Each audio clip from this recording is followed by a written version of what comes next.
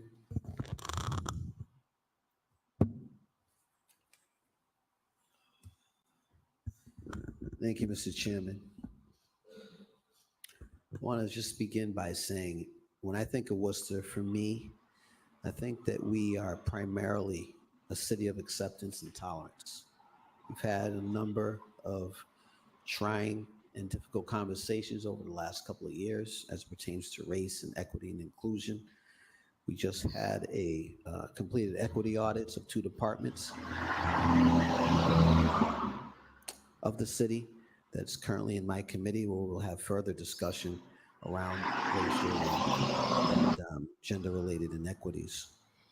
And those are conversations that I think must be had as far as the process. I agree with my colleague that, and my other colleagues, that there's a lot of systemic things we could be looking at in terms of righting the wrongs of the past. That being said, I see this a bit differently. I see this particular petition before us set to go to committee for a public discussion. Not to ram something through, for a public discussion by the chair. I love that he's the only person that's a of public that hearing, very Mr. Chairman. true Yeah. fact. And that's what I heard They could just tonight, say, was that okay, they we'll have this want discussion in that committee, dialogue. on to more pressing I business. will also you know? say that the folks who spoke here tonight had an impact. You heard about some of the history of our city, of Worcester, as it relates to the Freedmen's Bureau and all of that. And, you know, I think that educated a lot of folks. With regards to the term and the name of plantation, I have not heard from one person of color to date opposed to the dialogue.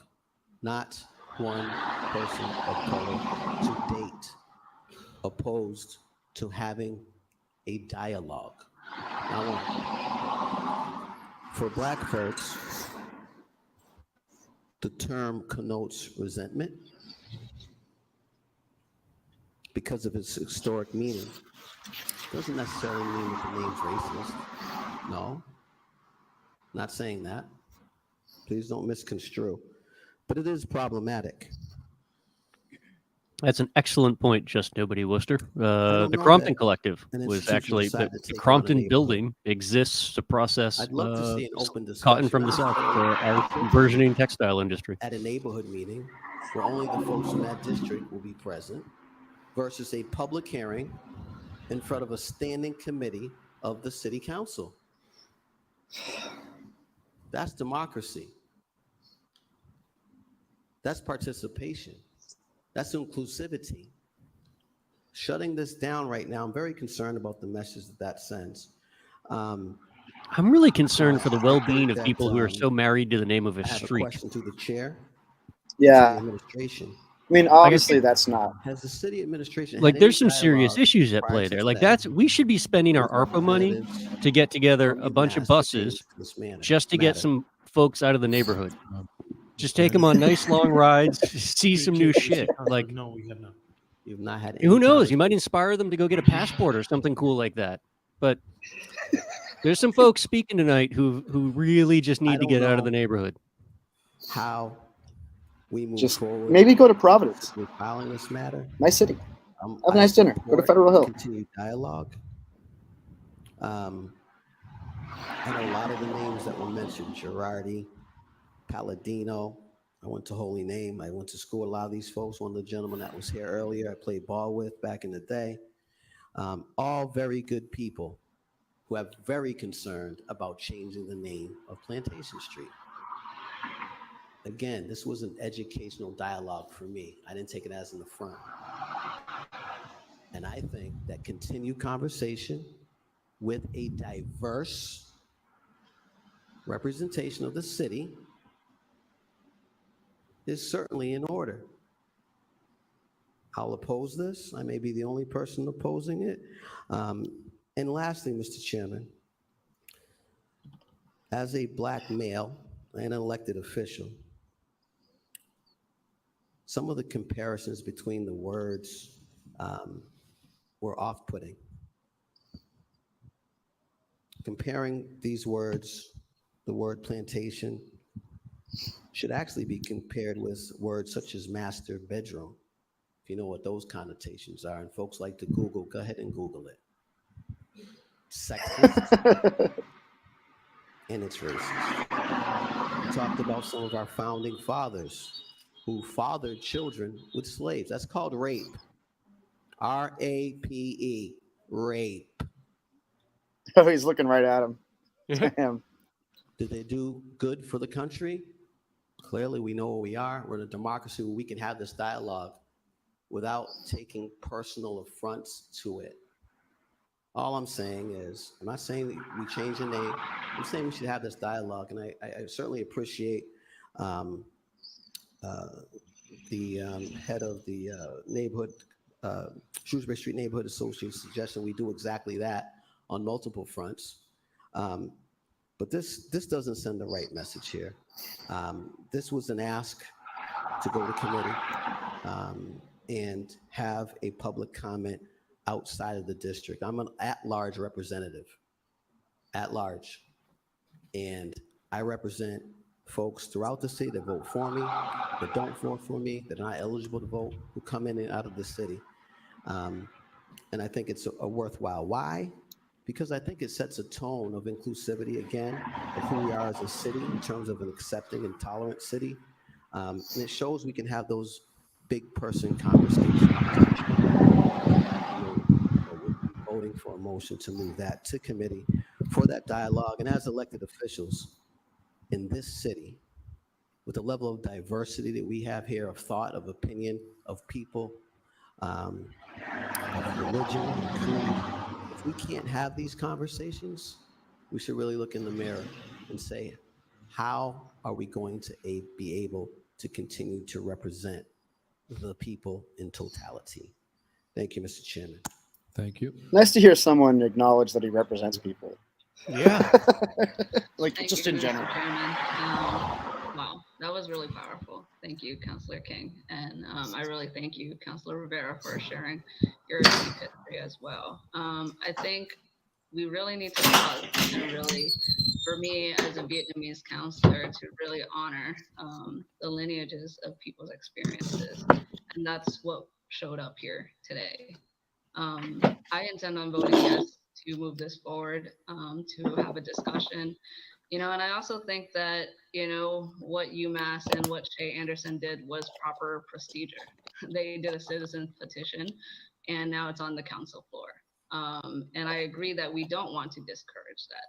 That's what we want people to do. We want people to engage, and they did the proper way of petitioning in, and they should not get shamed for that. So I just want to put that out there first, and I really want to commend them for bringing this forward and having this discussion. As Councillor King says, that is democracy, and that's what we're here for. I would also like to say that, I think names and words matter, and the weight of the energy that continues to be carried in our history needs to be honored. I believe we also need to go beyond just name change, right? To address racial inequities and support folks with resources. And even, yes, thinking things about reparations and what that means for our city. And not just symbolism. I think our communities with history and lineage of ancestors who were enslaved deserve so much more than just a name change and what we can offer through that. And I think it's still worth us having that dialogue. And so I also want to put it out there that, pushing change in our society to reconcile our past is often and rarely ever convenient. And I hope we don't just go for the convenient thing, but to do what's right. And so, yes, my hope is to not file the item and to vote it forward to committee. All set? Okay. Councilor Rivera? My apologies for sending a second time. I don't normally do that, but I just wanted to say that, one of the things that, although I'm not like, oh, let's just change the street, I do have to agree that putting it in private conversation, because I know what it is to come here and be able to want a conversation, and having that just completely shut down. And I think Councilor Nguyen just, and Councilor King made some really valid points. But I just wanted to say something really quick for this floor, for the sake of learning and education and healing. I really wish people would, when they come and testify in the audience, and you have the right to say what you have to say, and freedom of speech as a whole concept, but I want you to understand that sometimes things that are said to us in communities of color it's very hurtful, right? Like you hear someone say today, oh, slavery's been gone, I don't know how many years. We're still dealing with the trauma of that, right? We're still dealing with trauma of that. And it's not that far off. I'm going to tell you that my mother lived during segregation. My father lived during segregation. My eldest 3 siblings lived during segregation. It's not far removed from my family currently. There was slavery, and then there was Jim Crow. So when you come up to this podium to speak, because we've had to endure this week after week so many times, about the comments that are made. And I just want to say, like, it's really hurtful. It's just really, really hurtful. It's not even about being offended or woke. It's just, it hurts. And we're human, right? When you get emails that are just atrocious, enough with the wokeness crap, enough with the racist crap. It's hurtful. I am a woman of color. I carry the blood of the oppressed and the blood of the oppressor. I am Taína, I am African, and I am white. It's hurtful. And I just wanted to stand to be able to do it. We've had more discussion on this than we did on the racial equity audit. It's a shame. True. Shame. I want this forward, just not because I necessarily agree with the name change, but get up with the discussion, because if this discussion allows us to bring up all the other stuff, then bring it to committee so we can actually talk about some things that are substance that we need to change, not just on this floor, in this government. We couldn't even pass a conversation to be able to say the feasibility to allow legal residents to vote. We couldn't even say, bring a report. And that was being oppositional. There's a lot of issues here that are systemic that we're not discussing. So if this, on the name change, that although I could care, to be honest, that's not what I care about, can bring about a conversation, then what Patuni said was really powerful, then let's bring it to committee, just simply to have the conversation. But I would also ask, man, for the love of God, when you send emails, when you come to this podium, can y'all just try to have a little heart and humanity? Because it hurts. And I'm tired of it. Thank you. I'm rising Council to say Hagia. that, thank you, Mr. Chair. I appreciate deeply the experiences and the sentiments offered by Councilor Rivera, Councilor King, and Councilor Nguyen. I also plan to vote no to file it. I plan to vote yes to move it forward. And thank you all and I'm sorry that you have to share your hurt time after time. So thank you, Councilor Rivera, for naming that.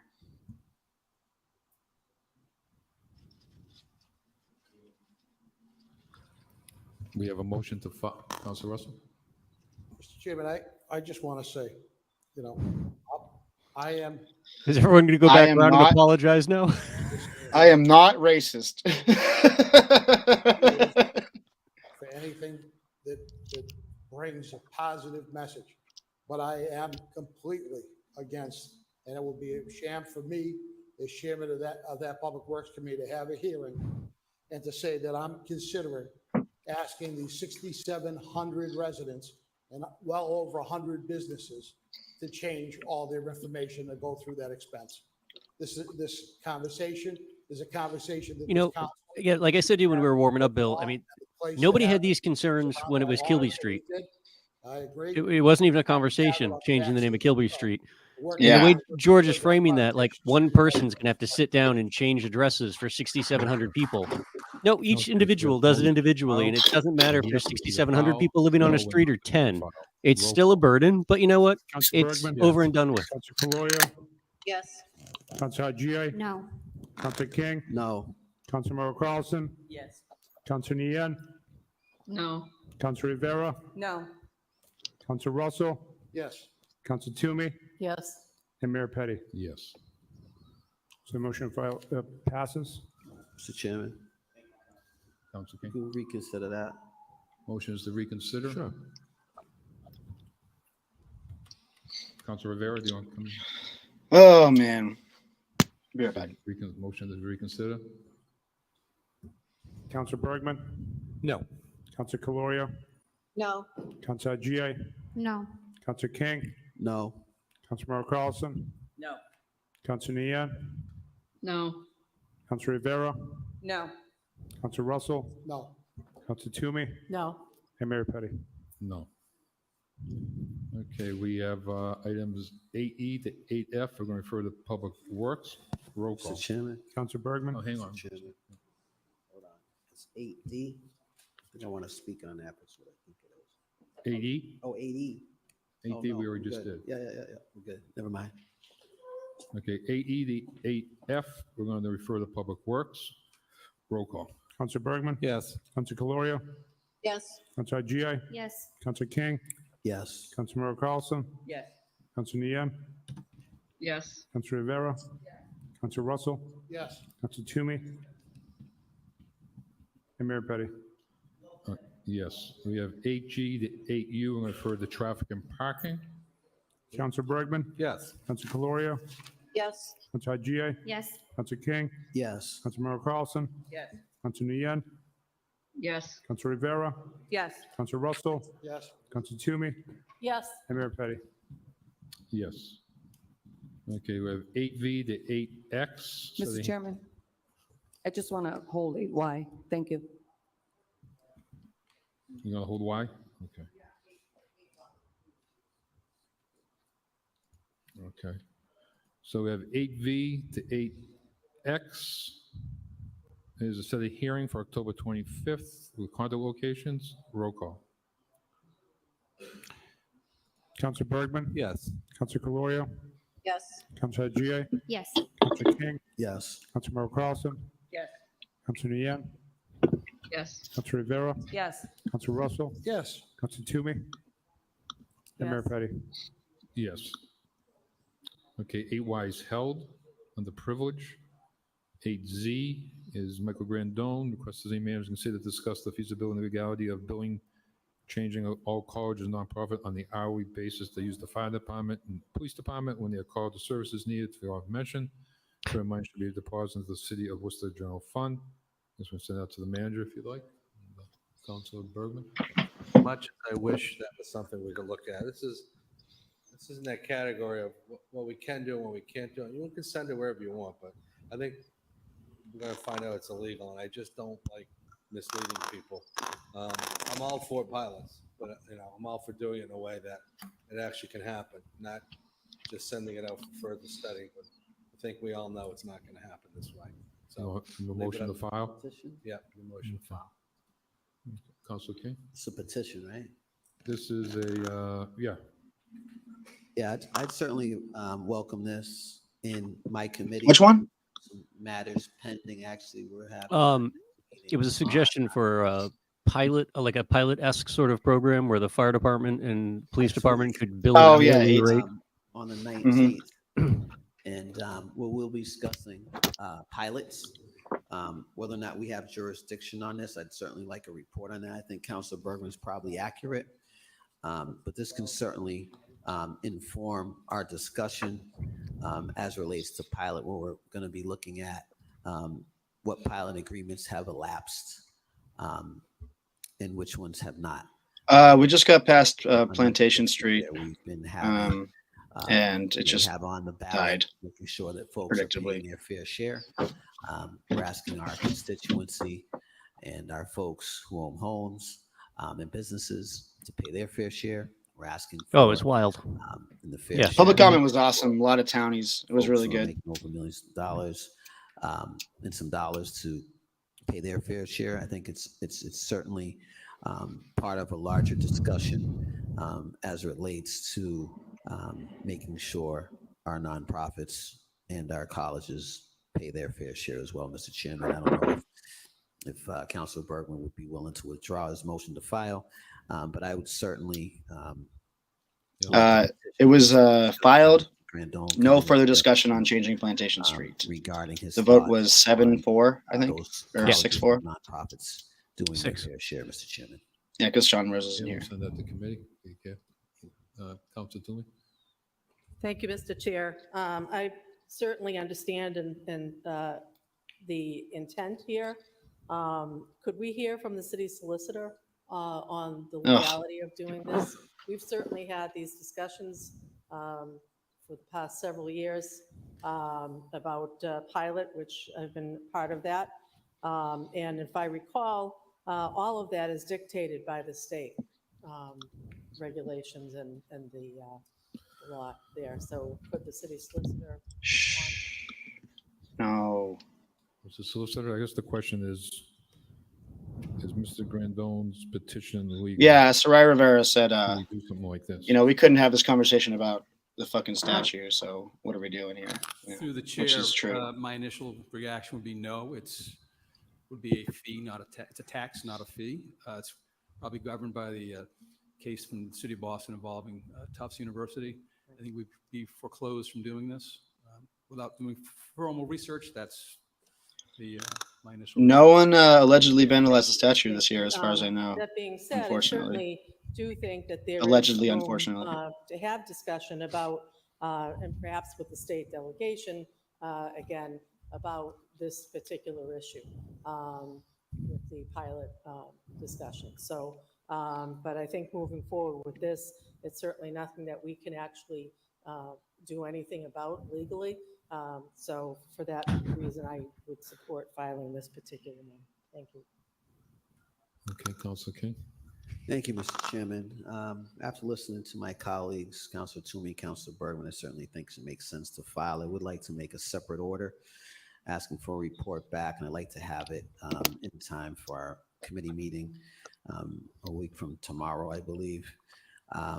Just with what has, with a quantification of the billing and charges of our colleges and nonprofits for the use of police and fire, Mr. Chairman. I'd like to have that by way of order. Thank you. Nope. City manager discussion was banished because Sean Rose took a sick day. So the motion. So you can't talk about it. We can do a report as requested by Councilor King. It seems like this was Petty figuring out how to Bergman? delay Yes. this for another time. Florio? Yes. Councilor Gia? So maybe next week or next time they Yes. meet. I Councilor don't even know when that is. Somebody else will call out sick. Yes.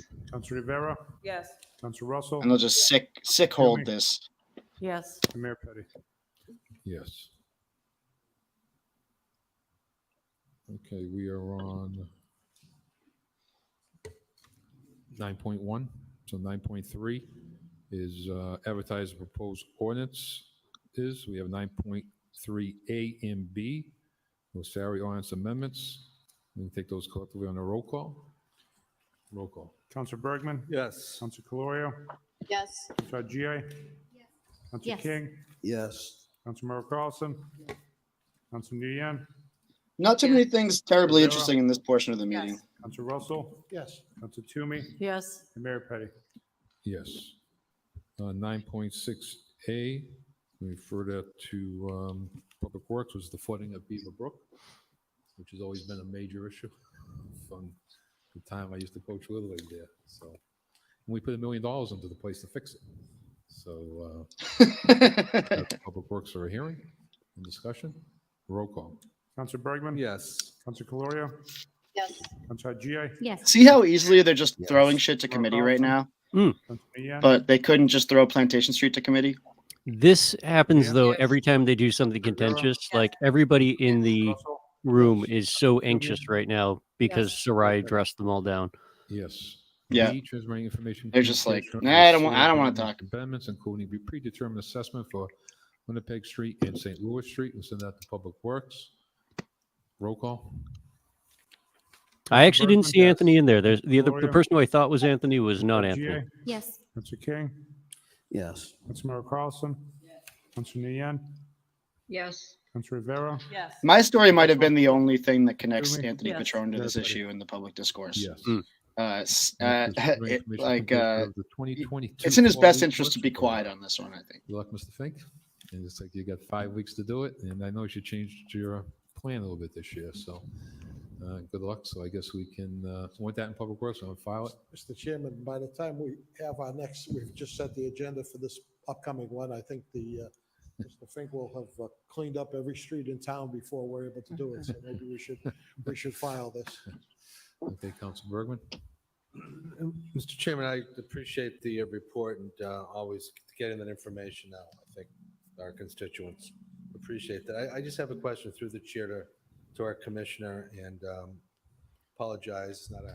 Should be an easy one, but through the chair to Mr. Fink. From time to time, all of us, whether we're district councilors or at-large councilors, get phone calls during this time period where somebody calls us and invariably says either they didn't see the sign, the sign was put up on a Friday, and unfortunately they picked up the leaves on Monday and they didn't really have a chance to do it, or the leaves weren't picked up in a way that they think it could have been done better. So my question through the chair to the commissioner is there a number or a process we can refer constituents to? We live in a city where you can literally just push all your garbage out into the street, and the city comes and picks it up for you once a year. And it becomes this talking point, like we can't figure out the simple process as residents, right? You got shit in your yard, throw it out in the street, and it'll magically go away. First and foremost, residents should recognize that this is time of year, leaf collection's coming. They should see signs coming up in their neighborhood, if not on their street when they come home. Oh my God. Set a few streets down, it must be coming in this direction. If you turned off the TV, looked up at the sky, you'd notice the trees have changed colors. Things are happening out If there. they see it's coming close to me, pay attention to that website so they can see where it is, because everything is subject to weather. If we get a heavy rainstorm or something else, we can't pick up the leaves, that pushes everything back. With regards to your question as to should someone actually get a ticket towed because they did not see the sign, that would go, the easiest thing is to go right to customer service. That gets filtered right to us. It's automatic, and then go ahead that process and we'll get back to the constituent. A lot of times when a ticket is issued, and recognizing that we're going to be leaning on our sister department, Transportation Mobility, to do the enforcement and the ticketing, they actually take pictures of not only the vehicle with the sign in the background.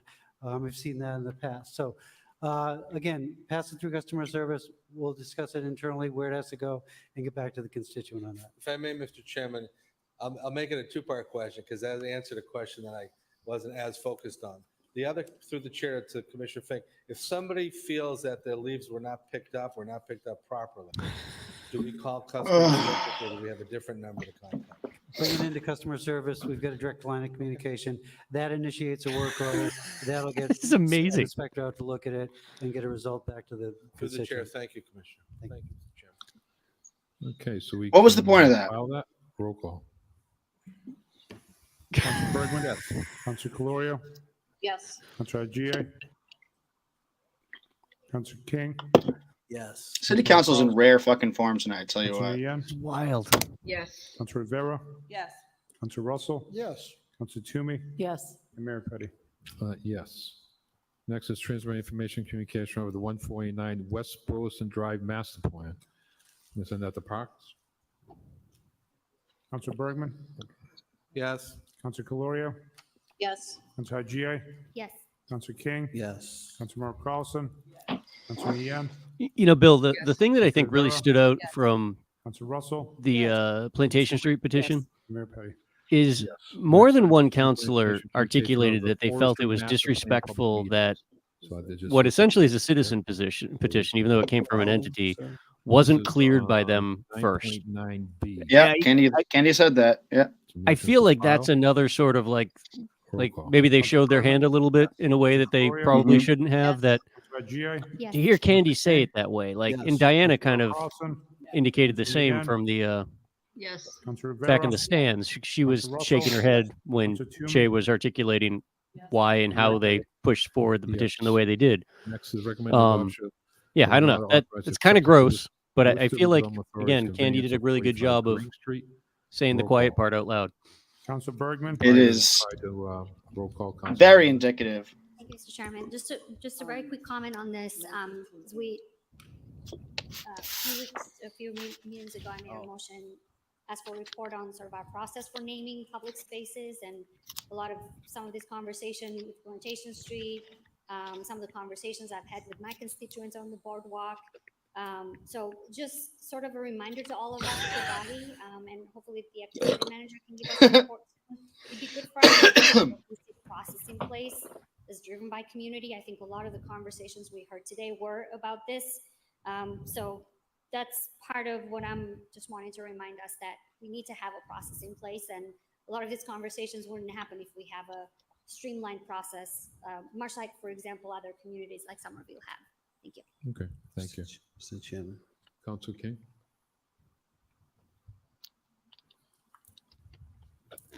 Through the chair to the administration, Mr. Chairman, there was a question raised earlier as to, I think it was the name and what happens after 3 years or what have you.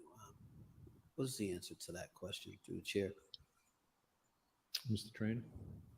Che was a member of Ed's boy band of underlings, so absolutely, yeah. Through the chair to the councilor, similar to the DCU Center, prior to the expiration of a naming rights agreement, we would search for either a renewal of that naming rights or a successor to the naming rights. Thank you. Was there a community process through the chair, as we talked about earlier tonight, as relates to the naming? Through the chair, in this instance, it's in the lease with the Red Sox for the Polar Park. This was considered an appendage to the park, and we agreed to give the team the lead in seeking and obtaining a naming rights partner. That discussion took place with the administration. It was approved by the administration, and the agreements between the team. Through the chair, was there a community process that involved businesses and neighborhoods, businesses and residents of that area? Through the chair. Through the chair of the council, I wasn't directly involved in the process, but I don't believe there was. To the administration. What's the question? Was there a community process? We just finished talking about the importance of involving folks through the chair to the Follow along, Mr. Mayor. Yeah. Were you zoning out? It was or not from the solicitor. Would like some clarification on that, please. Mr. Manager? Through the chair to the councilor, I'm not privy to what if there was a community process. Or not. Got our own little monorail. Thank you. Just through the chair, does the solicitor have anything to add? Through the chair, no. Okay. With respect to the Worcester Redevelopment Authority, we had a concern that I discussed at length pertaining to, and I asked folks to bear with me, Mr. Chairman, pertaining to the minority contracts that they were supposed to be overseeing and ensuring would be happening as it relates to the construction over at Polar Park. And we've been on record about those concerns. In addition to that, Mr. Chairman, there's been some concerns in the community about. That would be a great idea for a GoFundMe. We should start fundraising Right, now so we can buy the rights to the next thing that comes up. It puts this council, That'd be awesome. and this body, a step removed from any sort of oversight. We haven't had any we haven't had the level of community. Dinosaurs on Real Drive. In that ballpark that we should be having. And I'm just wondering through the chair, is there any mechanism? Because I know the Worcester Redevelopment Evolution, under more like it. operations. Through the chair to the administration, is there any mechanism by which we can get some sort of reports back from them? Through the chair. You can ask for a report. Go ahead, Mr. Mitt. Through the chair, it's my understanding that there is an ability for the WRA. They have public hearing meetings. There's an opportunity to discuss it there. But I think as the executive director of the WRA, which is our chief development officer, there's an opportunity to the chief development officer to submit reports to council as well. Okay, and maybe it won't be in a coming order, but certainly I'd like to have some more engagement. I think we as a council should have some more sort of documentation from them and their work. I know they're a separate entity, as it were. but you know, I really think that we should have some ideas as relates to that, and would like, you know, to see that moving forward. So I don't know what the order is. I'll work with the manager on that. I'm kind of confused. Office of the clerk. What does he want? But I certainly think that there's some. Wants to make sure that there's, well, he's got two things going on. A process for community input for naming rights, but then he's also kind of straight into reports on metrics hit by the park in terms of contracts for minority-owned businesses and what have you. Okay, Councilor G. Yes. Basically all the things they ignored, but promised us. Yeah, right. Yes. And have faced no consequences for. Councilor None. Russell? Yes. Councilor Toomey? Yes. And Mayor Petty? Yes. Next is 9.34A. Motion is adopted on the roll call. Lease agreement with the WPI for the main distribution frame room with connection to the fiber optic network at 61 Cedar Street. Roll call. Councilor Bergman? Yes. Councilor Calorio? Yes. Councilor Gia? Yes. Councilor King? Yes. Councilor Merrill Carlson?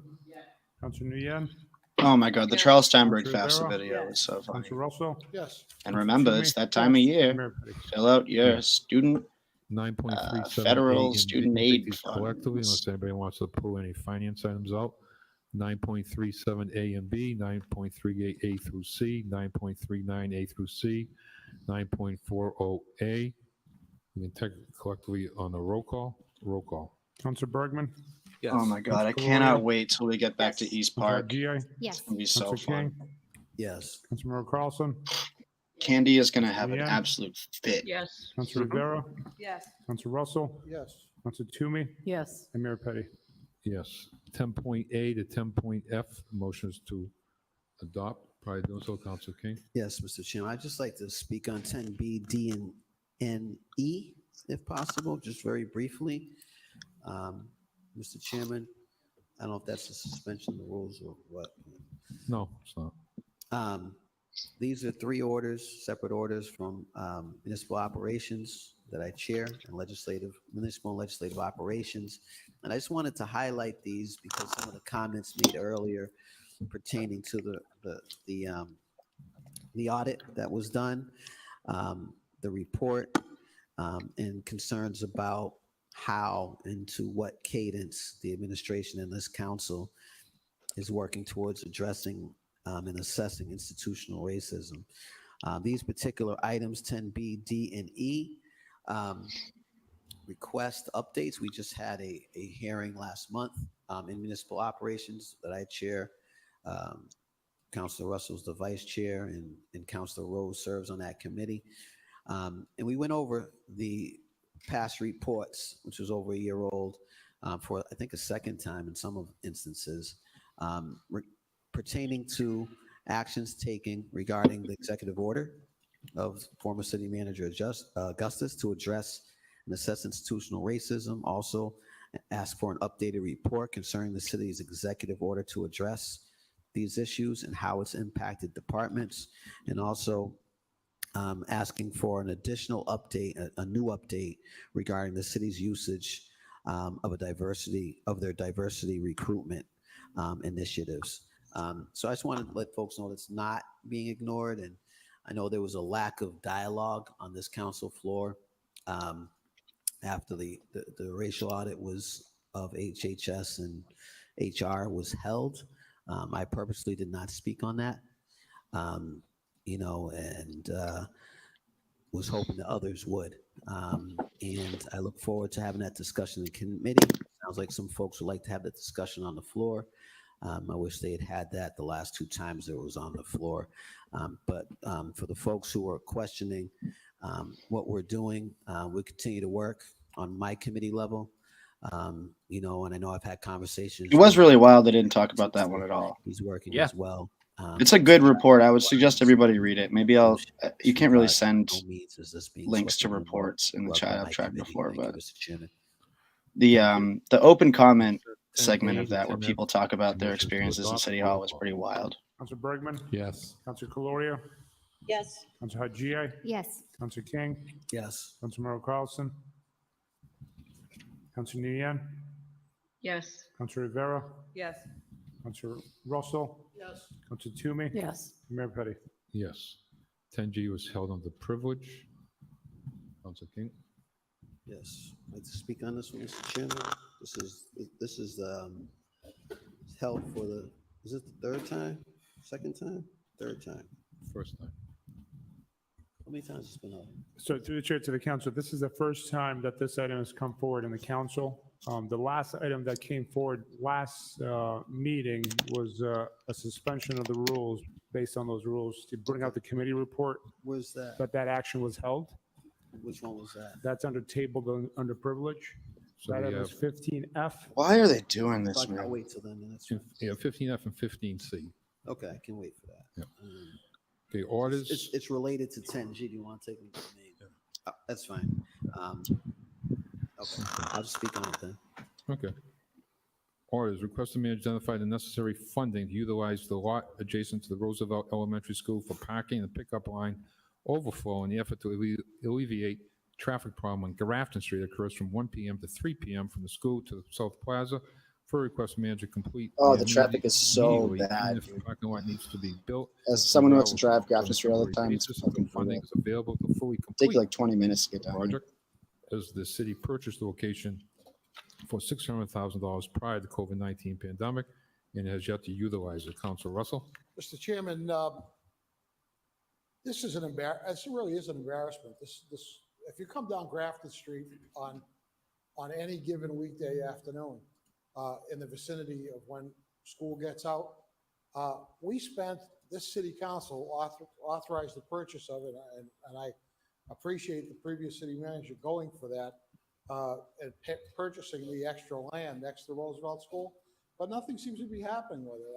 I think it's mostly on the school committee side, but if not all on the school committee side, because they say that they're in the process of drawing plans and that kind of thing, but the calendar pages keep flipping by and the years keep going by. And meanwhile, cars, and it's not safe, cars are from Roosevelt School past Stop and Shop. And people don't know where they're supposed to go. They're jockeying in and out. Some people are getting in the car line thinking that the traffic is backed up, and they're sitting there for 10 or 15 minutes, and they realize that they're on their way to Boston to get up on the Mass Pike, and they're in the car line at Roosevelt School. This is not good. It's not safe. It's not good. What we need is to have this lot cleared. What we need is to have, at very least, have gravel in it or whatever, so that overflow parking can be utilized with it on a temporary basis while we're waiting for the school department and for us to find the money in the budget somewhere, either on the school side or on the city side, to get this thing done and get it done right. But in the meantime, that land is sitting there and it's not being utilized. And it can be utilized for parking. It can be utilized for backup, just backup traffic. This really is not that big a deal. I mean, there's just cars parked on the side of the road. We're It's putting fucking fun. children's safety at risk. Make no mistake about it. It's hard to get into the McDonald's sometimes. Thank you, Mr. I thought he was Chair. talking about the Thank other you, end of Councilor Grafton. Russell. Followed an order very similar to this. He was faster than I was. But we all worked on this. I believe you also did as well, because it's a safety issue. Several years ago, we worked with the property owner and the city to come up with an amenable solution because of the traffic issues. I can't tell you how often I get emails and phone calls from parents of children who are walking to school about the issues with parking on that street and the safety issues on both Sunderland Road and also on Grafton Street. And so this was a solution that we thought would be able to take care of this. But here it is, as Councilor Russell said, over 3 years later. And I think that, frankly, it's a true public safety issue and is going to impact, some child is going to get hit, and when that could have been prevented by taking some of those cars off the streets. And certainly we've invested that money, and I think that We gave that, I believe we gave that property to the school. It's time that they understood that the responsibility to the children and their safety on the street. Thank you. Councilor King? Thank you, Mr. Chairman. Very before helpful we comment, move Kate. on to this, I first want to extend kudos to Councilor Russell. I know that Like, what did she just say? What did she even say? She didn't ask for anything specifically to be done. She just said that it was an issue. What did she say? She just got up and screamed bees at the top of her lungs. Yeah, bees. accidents there.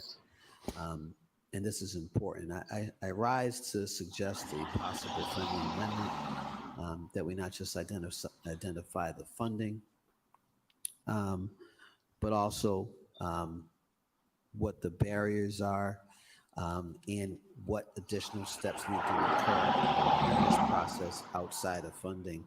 And I would recommend, Mr. Chairman, that report goes to our school, our committee on education committee. That's created just for these sorts of discussions where there's sort of a cross-pollination of governmental bodies. That being said, I said a question real quick to the clerk through the chair. I noticed that on our agenda, there's on the manager agenda, I think it is, or one of them, there's a location for agenda items from the school. Is that right? From there's nothing on it, but does the school not have an opportunity to present us with updates and things of that nature? I know that the new superintendent's name's on there. Through the chair to the council, I believe there is an opportunity for I think through the city manager that the superintendent. That's kind of continue interesting. That that you never side see of the that. agenda.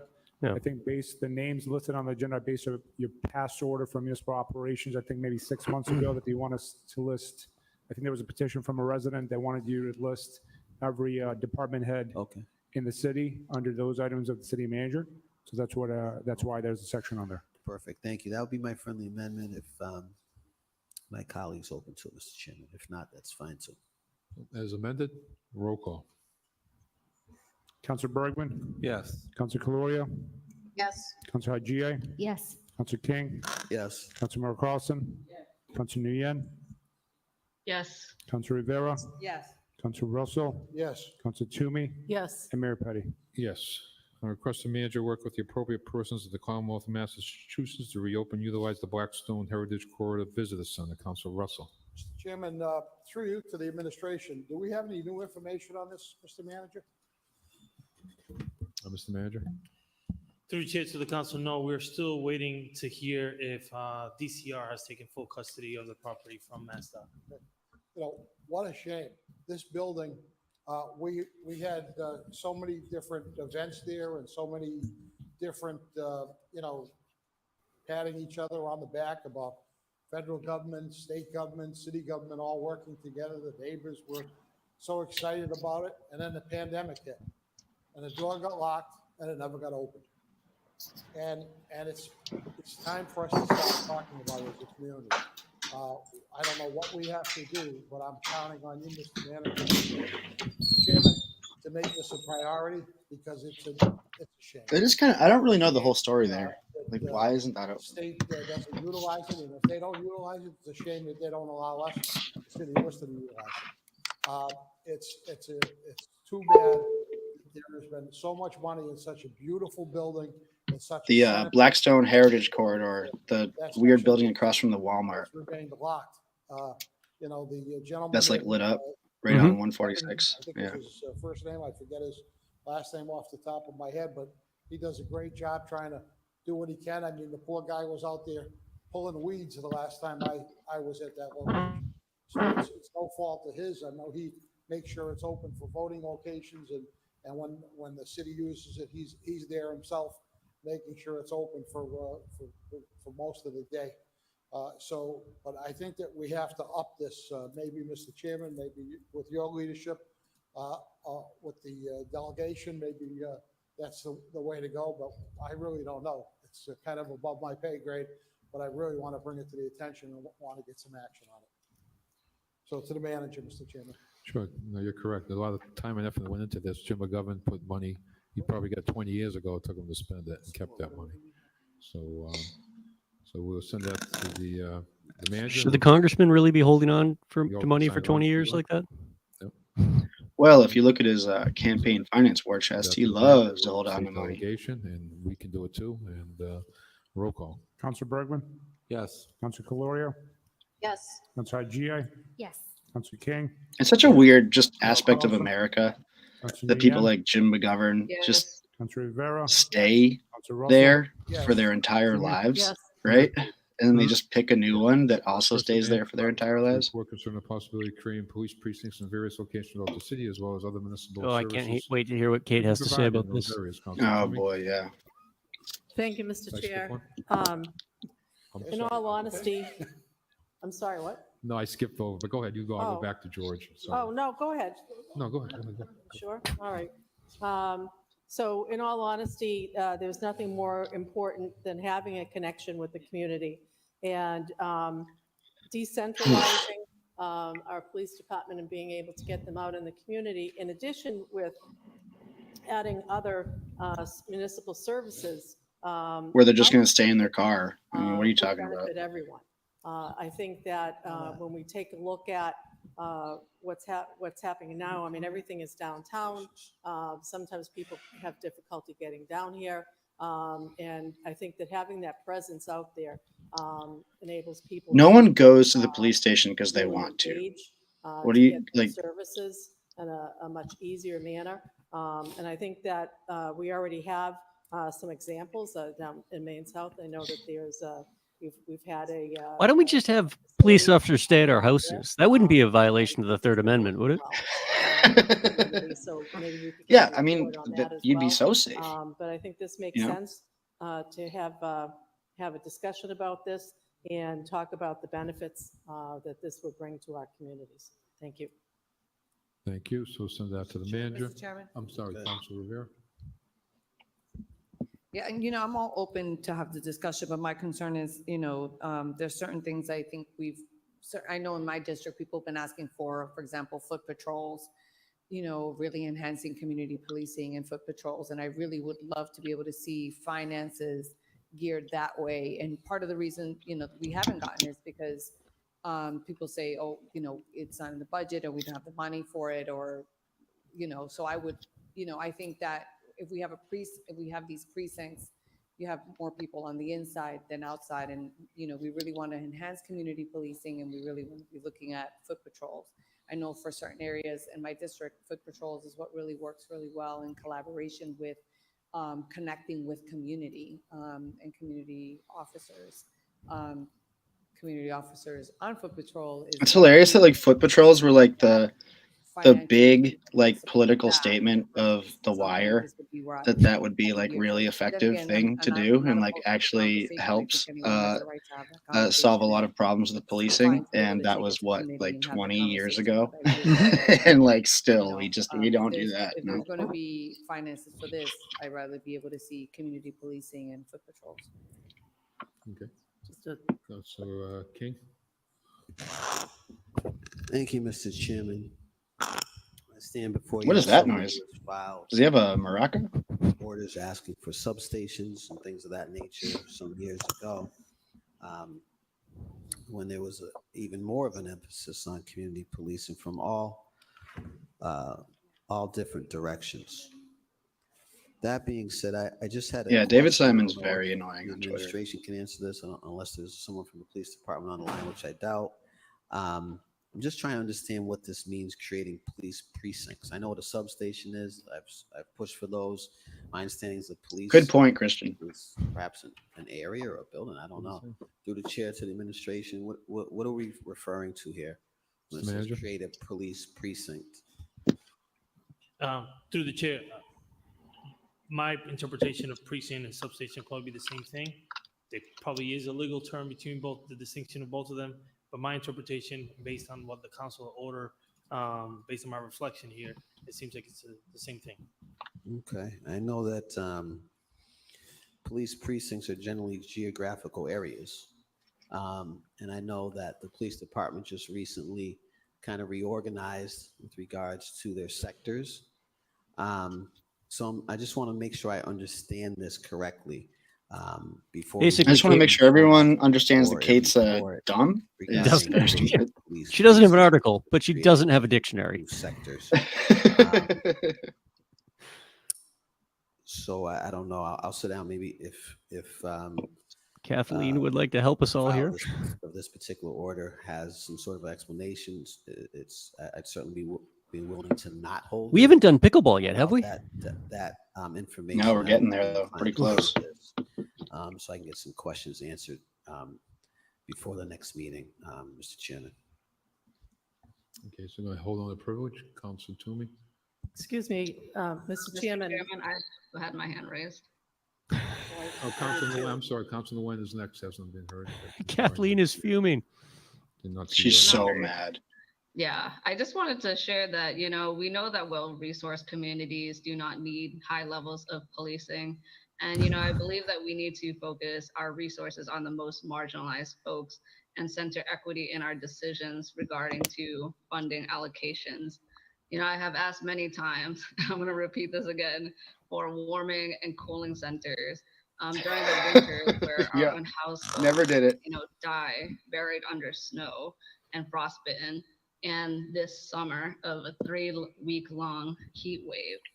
I cannot justify pooling funding towards policing when we continuously have public health issues and people we keep displacing throughout our city over and over.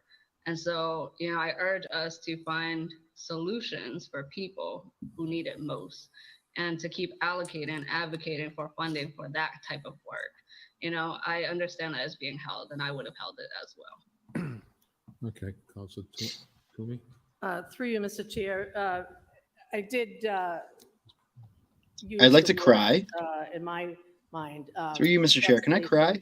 And precinct to mean a very similar thing. I know in the city of Boston, we had substations that were located in precincts. So the real intent is to actually have decentralization of the police department. People would be stationed there as opposed to coming. It's going to be an open source police department. We're going to put the police department on the blockchain, and then Gary V is going to sell you tokens so that you can actually buy your own Worcester police officer. Vera had said, but also, and then they stay in your house.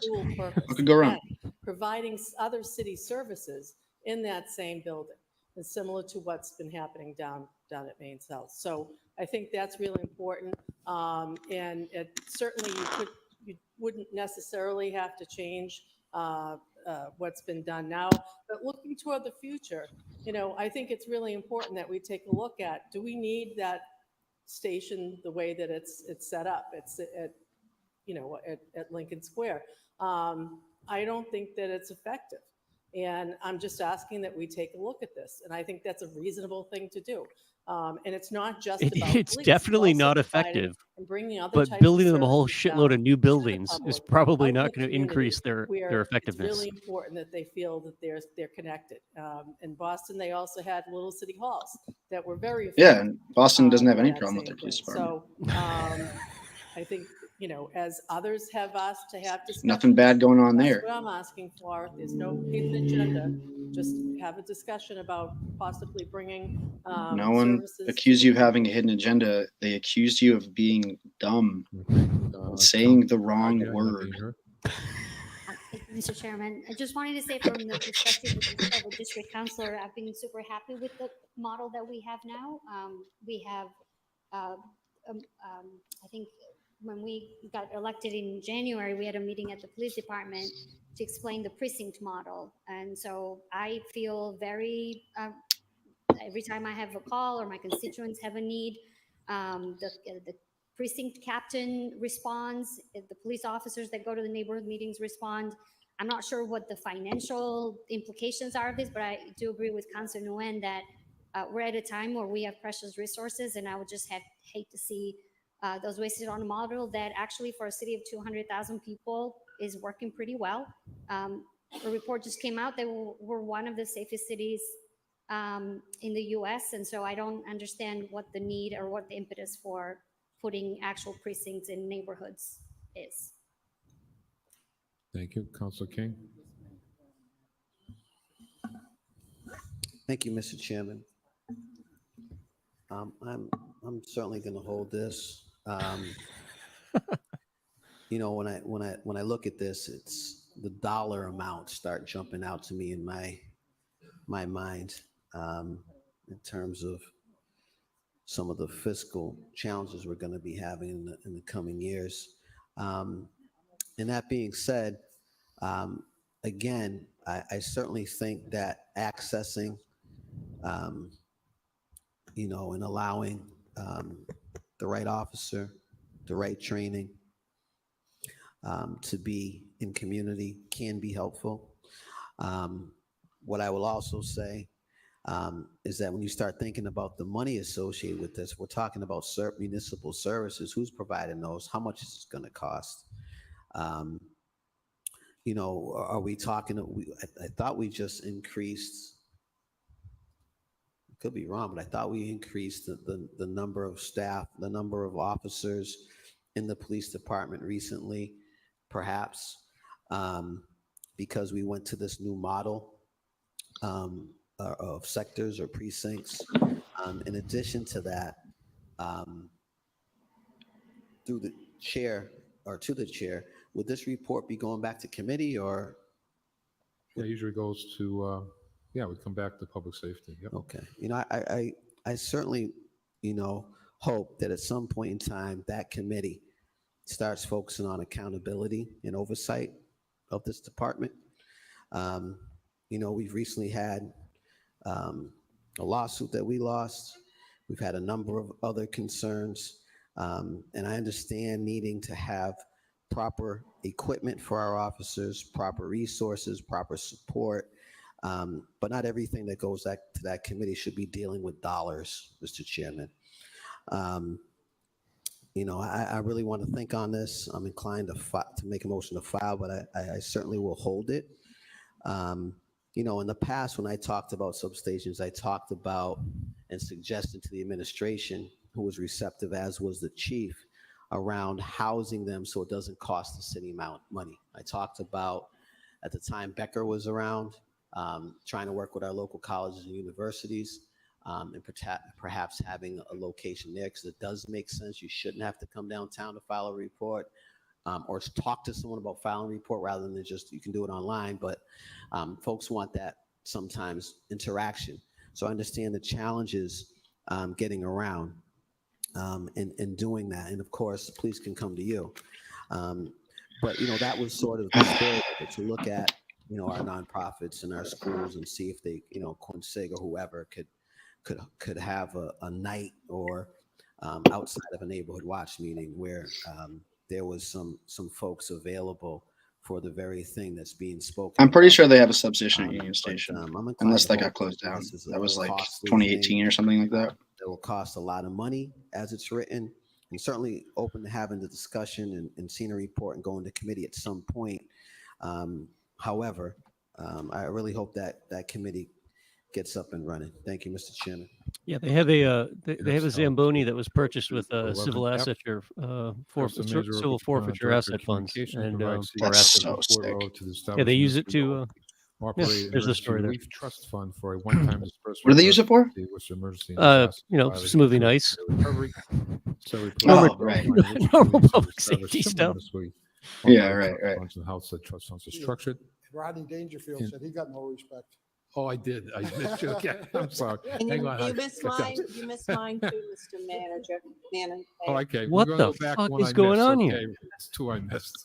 Request Yeah, from two. manager geez. the state delegation to identify and apply for state American Yes. Rescue. Well, not a very Plan Act fancy term. Funding geared toward providing healthy air to schools and gateway cities in an effort to fund the replacement of windows at the Worcester East Middle School. Council Russell. Mr. Chairman, you might have subconsciously thought this is all done. We talked about this a long time ago. We've had this item on the agenda so many times. I'm sure they're over there with their tool belts on and got the windows lined up outside, and their workers are hard at work, whether or not. And the kids at East Middle School and the teachers at East Middle School still have sheets of plastic hanging up over their windows. And I'll keep putting items on the agenda until those sheets of plastic are not there. Mr. Chairman, I want to thank Representative Donahue and the other the members of the legislative delegation for bringing this item forward, or this opportunity for the manager to work with the delegation to try and see if we qualify for this money. I'm told that it's state ARPA money, so it's federal money, but it's in the state's hands. Now that they put aside up to $7 million for gateway city like Worcester ventilation, and this certainly would fit into that.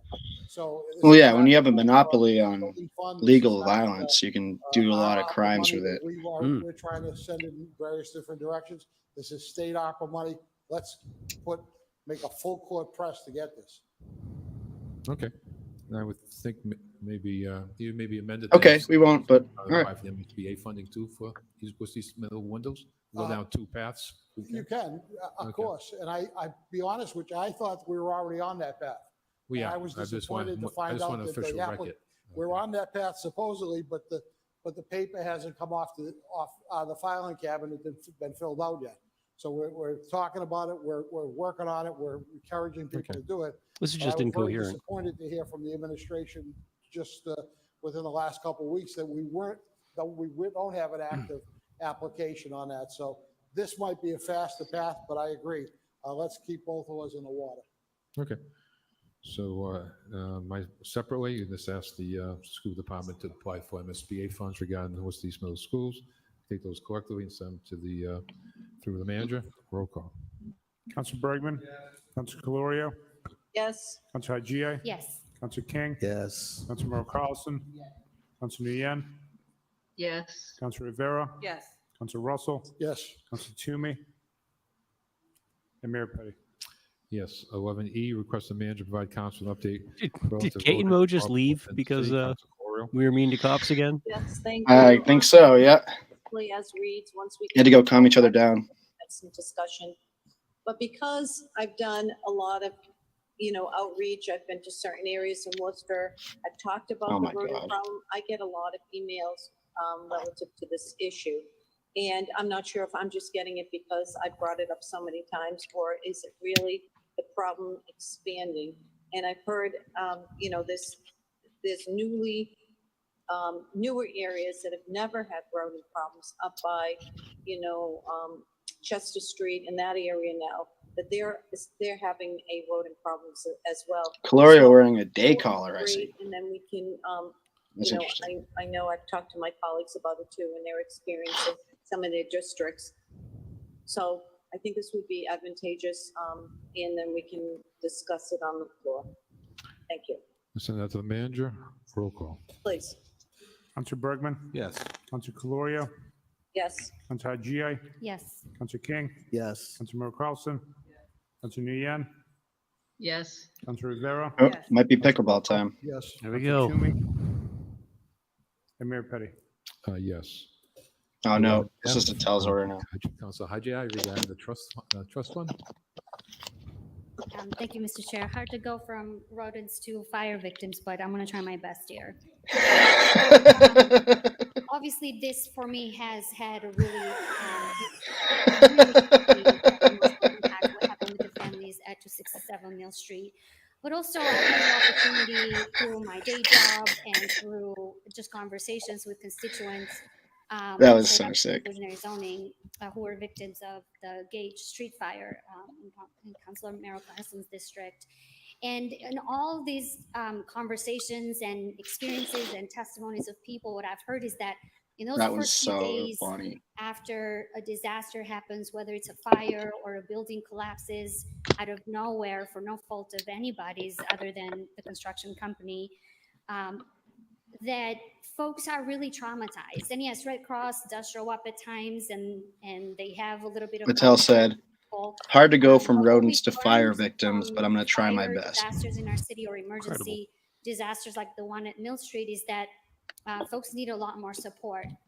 What I am proposing in this order is that extra layer of support for our residents.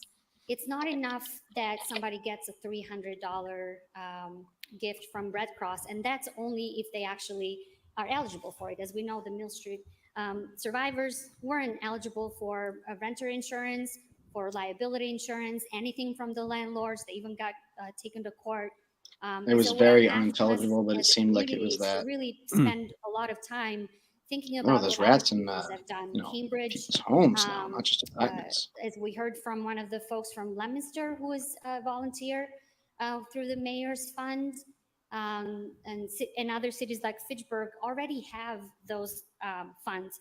The way that I think this could work for us is that it's a one-time disbursement to victims of fire, survivors of fire and emergencies.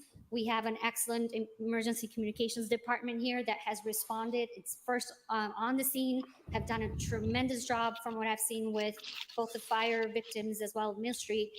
They are the experts on the ground. They know what an emergency is, what qualifies as one. What I'm asking for is for all of us to be open, and the acting city manager and I had a discussion on this, to really think about how we can provide this extra layer of support for our community members who are in need. I cannot imagine, for example, that anyone would be opposing this. We have the infrastructure within the city. We have the proper channels to come up with a program that mirrors best practices. Hopefully Chief Dyer or Acting Chief Dyer will support this as well. But I think it makes sense. We can raise the money. We are a community with a big heart. We have really smart people working for our city. And I'm really hoping that when that report comes back, that we really put our minds together along with the philanthropic community, the business community, our residents, to raise the money necessary to support our folks. I think this can make a difference in people's lives. And I'm hoping that through the conversations with other communities that we can learn the best practices and how we can implement it here in Worcester. Thank you. Thank you. Okay, we'll send that to the city manager. Roll call. Mr. Chairman. Councilor Nguyen. Thank you, Mr. Chairman. I just wanted to speak on this item. I want to thank Councilor Hadjiai for putting this item forward.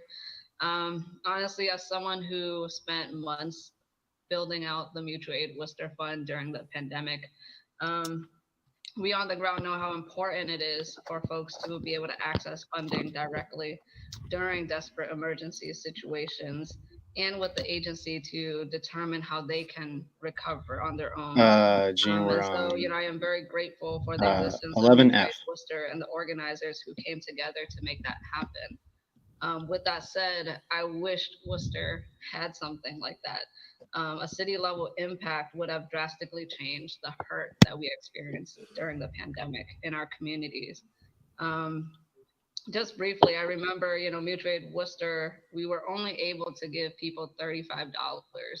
And I know that's a very small amount. A lot of people wondered, what's the point of that, except that we know that the impact mattered deeply because people had to make a decision between their next meal or saving up for rent or not really, Jack. choosing diapers or to, pay for required meds. And so, us having this fund is such a crucial safety net for the residents here. And I know that we've seen enough tragedies in 2022 to, justify creating this emergency fund, never mind having the many years of COVID. And all that can happen all suddenly, fires, people. I remember this, hearing it over and over that, within a second, people's lives changed. And so, I agree with Councilor Hadjiai. We are a city with so much heart. If grassroots organizers of Mutual Aid Worcester can do so much for the community, I hope. Paul Mary Petroni's coming back up once really we get through this build block out of this stuff, fund and we're and going create under suspension sustainable, stuff or funding for filed stuff. And it's generations going to to be one of come them. for us to have a safety net for. So I just wanted to share And that. pickleball. My full support, as And well as I pickleball know a might lot be of next. people on the ground is Two looking for away. funds, 3 away. in hopes that when our community needs it, we get to tap into it. Thank you. Mr. Chairman. Councilor Rivera. Yes, I just want to commend Councilor Hadjiai for this order. I think it's excellent. I think it's definitely long overdue, and I think that some of the words that Councilor Nguyen No, they held the manager search again. They found a very creative way to hold it this time. hold some Shaun value to what Rose we're, didn't come into the meeting, said that about he'd like to here, participate, because, so he wants it um, held. I had an opportunity to be part of that mutual fund and really saw the work, and it's true. I mean, I think, okay, $35, but I know for a fact people were making that, you know, I can now purchase diapers and don't have to decide whether, you know, I don't have to buy this food or pay for this medicine or so on and so forth. And I think we've just seen so many issues come up. And there's, I mean, sometimes until we're there, we don't really understand what people are going through. And I also feel like it's really important because a lot of times we feel almost like disaster fatigue because it's where we have like one and we're into another. So I think this would really provide a really good safety net. Sometimes people lose, I mean, let's be clear, some people, you know, fires or, you know, with some of the folks regarding the building not being able to go in. I'm talking about like basic necessities of like socks and underwears, you know, like just, we're not even talking about Underwears. luxury items. I We're talking like about that. like people needing like a t-shirt and, Come on, you may Strive. not Please think, stop but talking. people may not have that extra income to be able to go out and spend You're not $40 saying anything. We all on know you're not like saying anything. basic necessity of just getting like maybe a couple t-shirts, some sweats, some socks, just to tie you over so you can shower and change. And so really looking at this would be, you know, really, and knowing that when people have to start over, it's from nuts to bolts. Like we take it for granted that when we go to a supermarket, we still have all the other condiments of like that we have, but they're like nuts to bolts. They have to buy from spoons to plates. But even when they were rewrapping their grocery list, like the basic things that we may have in our pantry and spices and salt, like it's everything. It's nuts to bolts. And until you're going through that kind of crisis, you really don't see kind of what they're going through. So I just want to commend Kansai for this order. I think it's really well overdue, and I'm excited to be able to see what we as a city can come together. You know, I say this time, we're the heart of the Commonwealth. You know, can we make sure we're just beating at all times and for all people? Thank you. Thank you, Council King. Thank you, Mr. Chairman. I'd like to sign on this as well. I certainly Yeah, sign me on, appreciate please. the leadership here of Councilor Hadjiai. You know, I just wanted to comment a couple of things as relates to this. Disaster distress is real. I think folks that relocate here, we've had folks relocating from all across the world, all across our country, due to natural disasters, due to having to flee their country, due to having to be relocated from places in Puerto Rico, having to relocate from places in the south and in the west of our country, and have come to Worcester. And we've done a great deal in the leadership of Joe Petty and City Manager, former City Manager Augustus, and the City Council for quite some time. But this disaster distress is real. And I think as a consequence of what we're seeing now, what happened in Florida and things like that, people are on edge as it relates to the environment, as it relates to all of those things.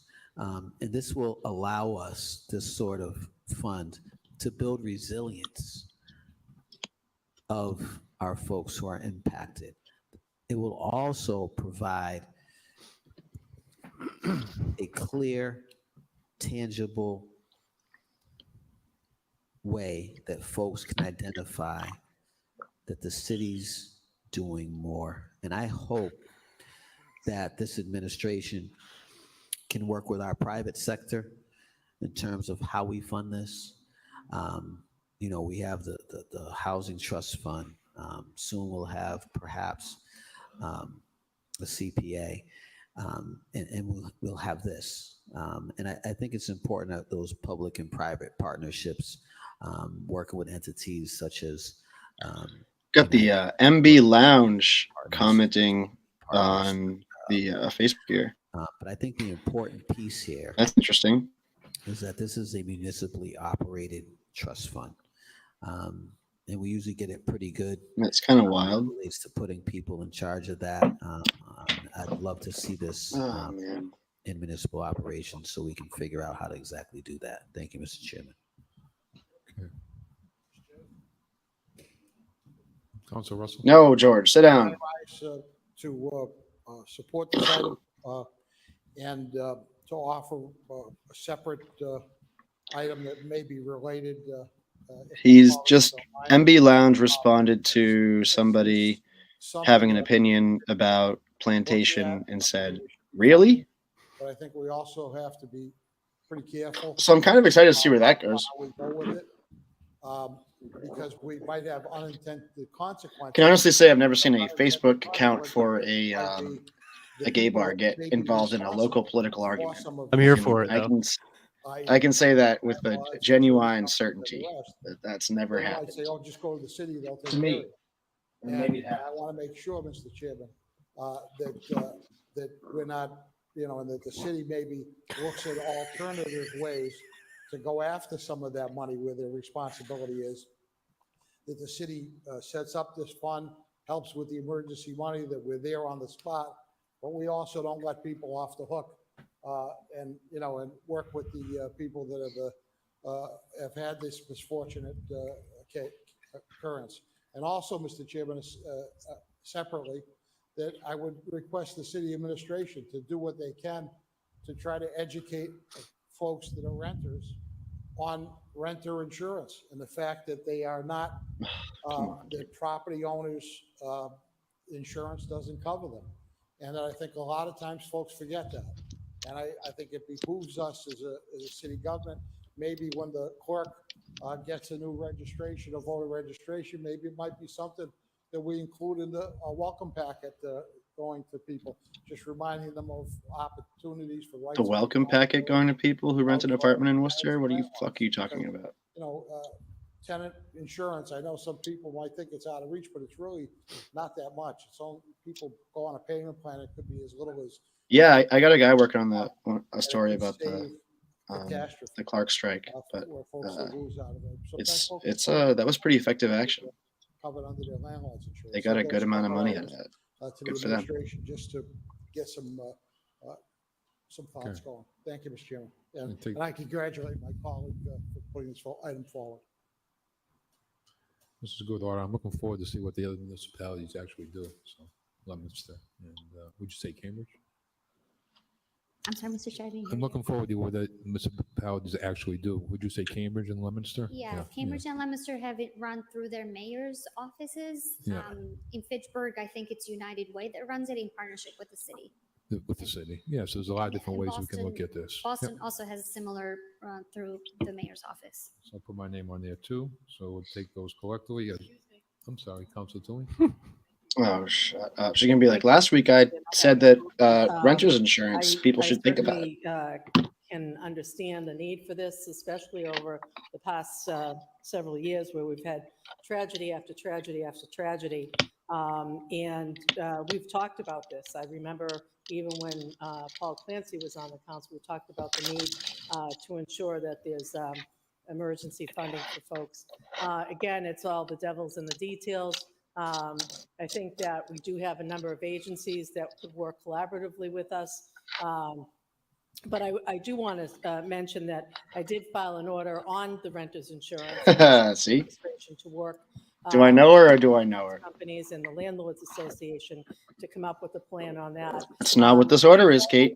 George Russell just brought it up because he was rambling. Shut up. So I do think that that is an option. Oh, man. I'm really fucking tired of these guys tonight. She is just so the I pits. looking Yeah, forward it's to just hearing awful. all of this, all of the options. She and gets the most ensuring that votes. It's equitable. Most for votes. This everybody. is you, I know, Worcester. Recently, Yeah. I myself had was trying to help an individual and a family that really had an incredibly tragic experience and did go to. Just the level of narcissism ask for you help. have to fucking Was told entertain that to just they like don't get up and help be like, singular oh, actually, I made the same stupid suggestion last week. I think that that's important to understand that that's a concern. So thank you very much. And she is so proud of herself when Good. she says the So we'll stupidest send that things. To both items collectively to the manager as amended. Councilor Bergman, Yes. Councilor Calorio, Yes. Councilor Haji, Yes. Councilor King, Yes. Councilmember Carlson, Councilor Nguyen, Yes. Council Rivera, Yes. Council Russell, Yes. Council Toomey, Yes. and Mayor Petty. Yes. Request manager, request director of transportation mobility, provide council recommendations addressing concerns around emergency vehicles getting through Fairfield Street and Enfield Street and May Street, including potential installation of no parking anytime signage where appropriate. Council Haji. As it reads. Roll call.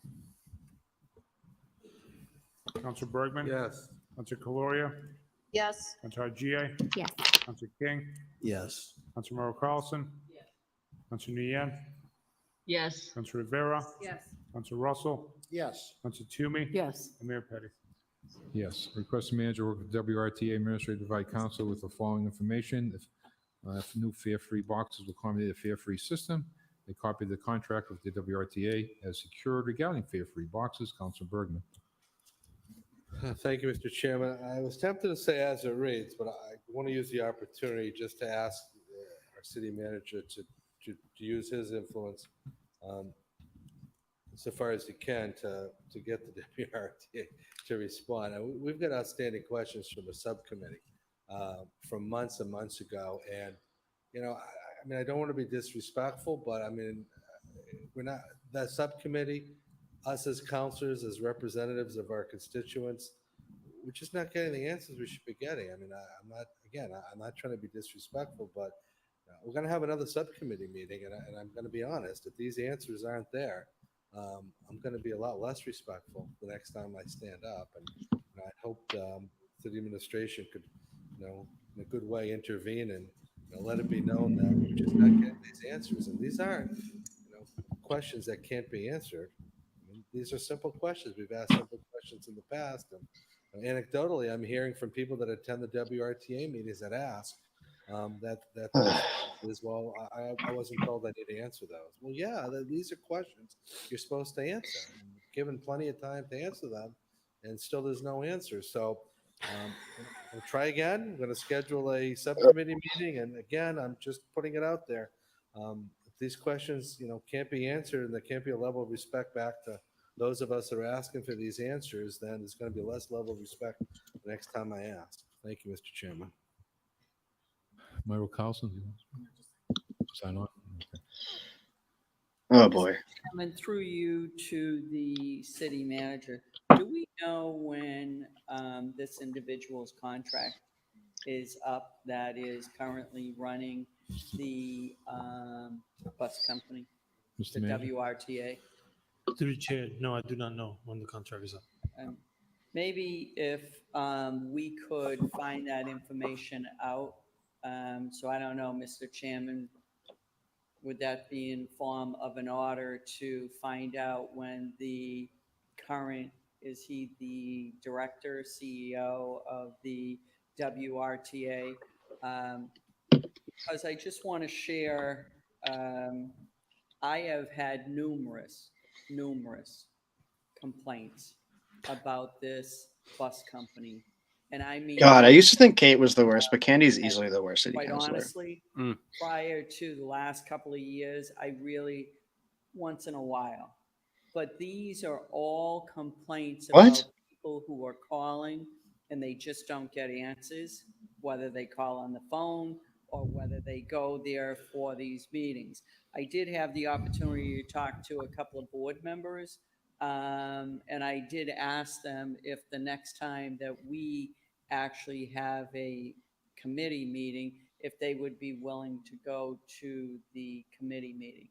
I think it's really hard to fathom in a city our size that we're dealing with the only transportation, quite frankly, that we have, and yet for us as electeds, we can't get answers. So imagine for the person who's calling or walking in there what's happening to them. So I think it's important for us to know when this contract is up. And quite honestly, I think that it's something that we should seriously be taking a look at. Thank you. Okay, so Council Haji has already signed on, so we'll send that to the manager. Roll call. It's just sort of a vague threat. You want to sign on? Yep. Council Not like Candy can do anything about. Is amended. Council Bergman, Yes. Council Caloria, Yes. Councilor Haji, Yes. Councilor King, Yes. Councilor Carlson, Councilor Nguyen, Yes. Councilor Rivera, Yes. Councilor Russell, Yes. Councilor Toomey, Yes. and Mayor Petty.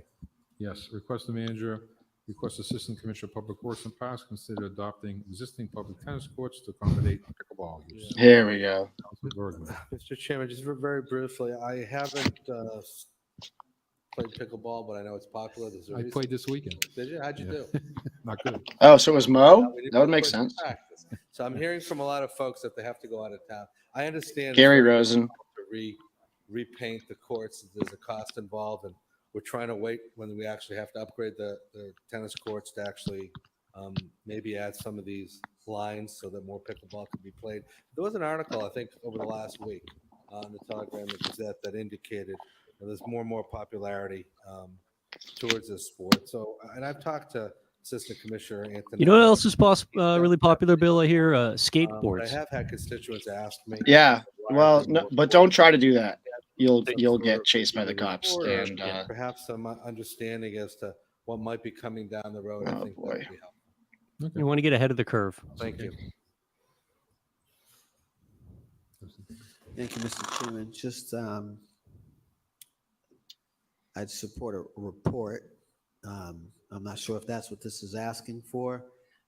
Asking for consideration to adopt and do all this without a report, wouldn't work for me. I'd certainly like to see this discussed in the Parks Committee as a person who has. If it ended up going to somebody new, that'd be cool. But I feel like when it comes to sitting at large counselors, we should be working really hard to make sure that Christian replaces Kate as the top vote getter. Yeah, that'd be awesome. And make sure that we've got at least 15 cameras at her party to watch her cry. Public dialogue. Yeah, hell yeah. The Parks Assistant Commissioner to adapt these courts. So I don't know if that needs to be amended to consider adapting by providing a report. I would offer that friendly amendment to this matter because I know, just like our rectangular fields, particularly with the popularity of this sport, that there's some challenges as relates to court time. My friendly amendment would be to add that consider adapting via report. I just want to make sure I'm not moving something forward that's asking him to actually do that without the report, out the public hearing, Mr. Chairman.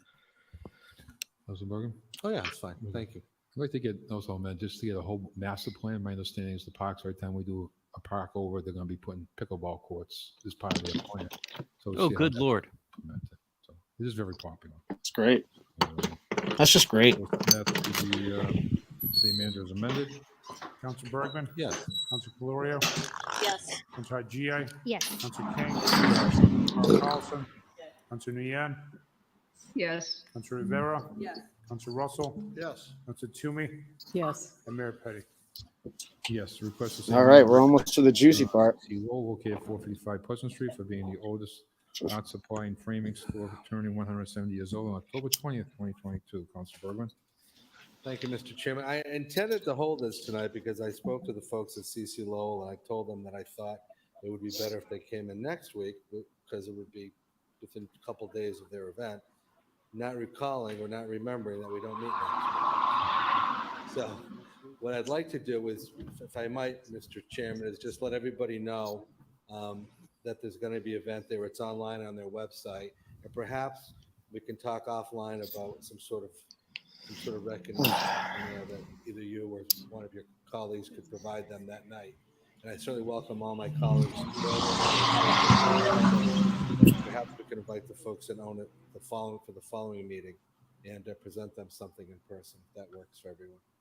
They certainly deserve the recognition. I wasn't cognizant of the fact that I'm not meeting again next week. I should have been, but I wasn't. Okay, all those. So just recognition, and we can talk perhaps about what we can provide them. Sure. And I invite everybody to go. I'm sure it'll be a nice event, and it's historic. One of the celebrations of Worcester's history that sometimes goes unnoticed. I mean, I think they're the oldest art supply store in the country, is what I wrote, which is pretty significant. So thank you, Mr. Chair. Thank you. Roll call. Council Bergman? Yes. Council Calorio? Yes. Council Agia? Yes. Council King? Yes. Council Merrill Carlson? Yes. Council Nguyen? Yes. Council Russell? Yes. Council Toomey? Yes. And Mayor Petty? Yowza. Yes, 11K and L adopt on the roll call. Roll call. What is this? Bill, we're going to put you on the list for a 11K speed and L, hump. sewer betterment assessments. Yeah, I need it over here. People fly down Hamilton Street. Wait, the street that Council I live on. Bergman? Yes. Council Calorio? Shit. Yes. Council Agia? Council King? Yes. Council It's Merrill not that. I Carlson? said the wrong name. Council Nguyen? Yes. Council Rivera? Yes. Council Russell? Yes. Council Toomey? Yes. And Mayor Petty? Yes, 12A, refer to Economic Development Committee. Roll call. Council Bergman? Yes. Council Calorio? Yes. Council Agia? Yes. Council King? Yes. Council Merrill Carlson? Yes. Council Nguyen? Yes. Council Rivera? Yes. Council Russell? Yes. Council Toomey? Yes. And Mayor Petty? Yes, 13A to 13E, motions to accept. Roll call. Council Bergman? Yes. Council Calorio? Yes. Council Agia? Yes. Council King? All right, so Yes. the first order of business Carlson? up Council Nguyen? after Yes. this is Council Rivera? Phil Palmieri's Council Russell? crusade against the East Park Council Little, Toomey? Field, Yes. Little And League Mayor Field. Petty? Yes. Okay, 13F was held under privilege. Council King? Is this the one I speak on, or is it? No, I think it's, we can, no, 13, we're going to speak on is 15, which is all the same thing. 15F, I'm sorry, 15F and 15C. Okay.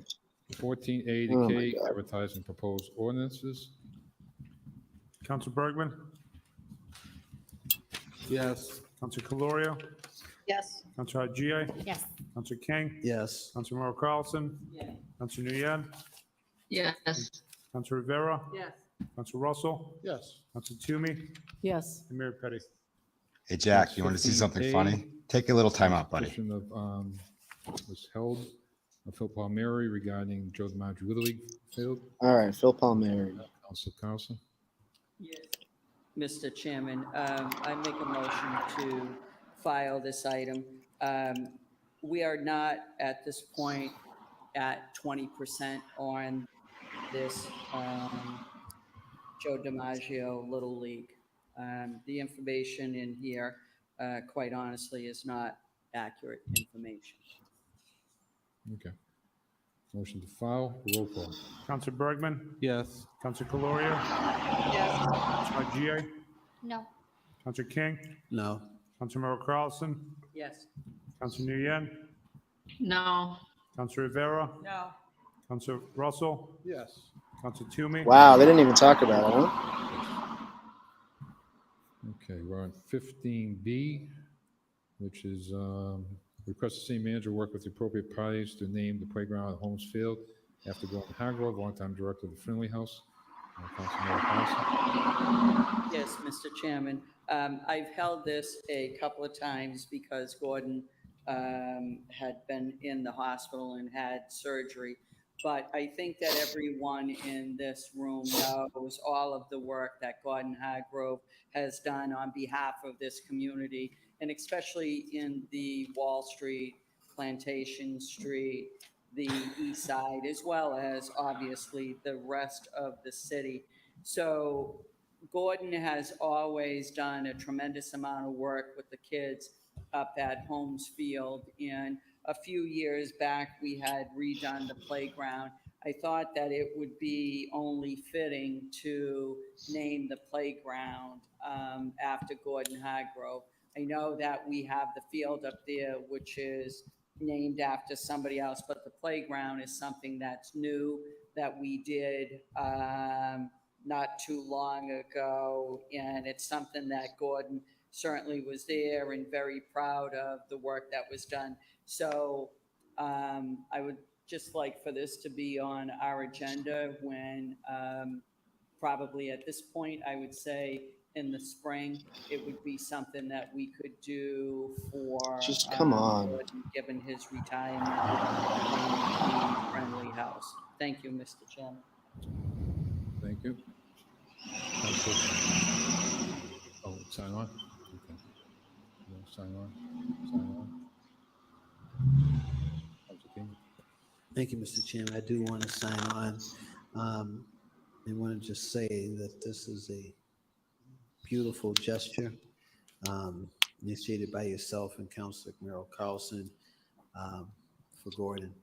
Didn't we just go through a whole like Social half of my life discussing the proud need of to that have fact. like committees and whatnot for the naming of As things? Councilor Mhm. stated. Yeah, a very long 2 hours. Folks who are homeless. So that folks was who are the poor, obvious takeaway. in our youth. And what better way to pay homage? I'm glad to we all him learned something from that. is in a place Yeah, where we we really can did. recreate safely in our parks. And for that reason, I wanted to rise just to honor him. He's had a number of events, some I couldn't get to, and I just didn't want this opportunity to pass without paying the proper respect to Gordon. In my field of work, there's been plenty of folks he's helped out with summer camp on the DCF or DSS side, plenty of kids he's helped out, plenty of parents he's helped out. Yeah, I really just, the young I basketball don't, player, making sure that Friendly House is a place we don't need to folks talk to about this. recreate and hone their game. So this is very, very, very much just a recognition of him, and I look forward to it. I hope I'm around when they do the dedication. Thank you. Thank you. Councilor Toomey. Thank you, Mr. Chair. Gordon Christ. Hargrove is the person that you call when you had somebody in crisis. I don't think Gordon has ever said, I can't help you out. He finds a way to help out families. He found a way to help probably tens of thousands or maybe over 50,000 families. A million families. No, I 1 worked with billion. Gordon for a long time when I started the first A trillion. backpack and school supply drive before people even realized how many kids were homeless out in the schools. And Gordon was absolutely phenomenal about ensuring that all the kids got their school supplies and their backpacks, and then working with other colleagues, working to help provide clothing and coats and all of those things. So important. I mean, Gordon was basically understood the need for families to have basic necessities. And I always enjoyed the turkey drives that he had, and all of the other Dude, why are efforts we that we all doing got this? involved in. He, quite frankly, I think is about as close to a saint as you probably could get. And both he and his wife Sona really gave themselves to our city. There's nothing more fitting. Congratulate you all for coming up with a really great memorial for our future, but a great honor for our Gordon to be named, have that field named after him. Thank you. Thank you. So I was happy to sponsor that with Councilor Merrill Carlson. I've known Gordon for over 20 years, and he's a great man and a lot of great work. Wish him well in his recovery. Everyone wants to sign on. So as amended, roll call. Councilor Bergman? Yes. Councilor Calorio? Yes. Councilor Haji? Yes. Councilor King? Yes. Councilor Merrill Carlson? Councilor Nian? Yes. Councilor Rivera? Yes. Councilor Russell? Yes. Councilor Toomey? Yes. And Mayor Petty. Yes. Okay, 15C and 15F, request the city manager, city clerk transmitting information communication, the city council, the status of the request for. I thought this was held. What's going on? Process is solely for identifying the executive search firm tasked with aiding the hiring process. Okay. Is just letting him talk? I thought this was Thank you, held. Mr. Chairman. Okay. This is 15C. And 15F too. 15F.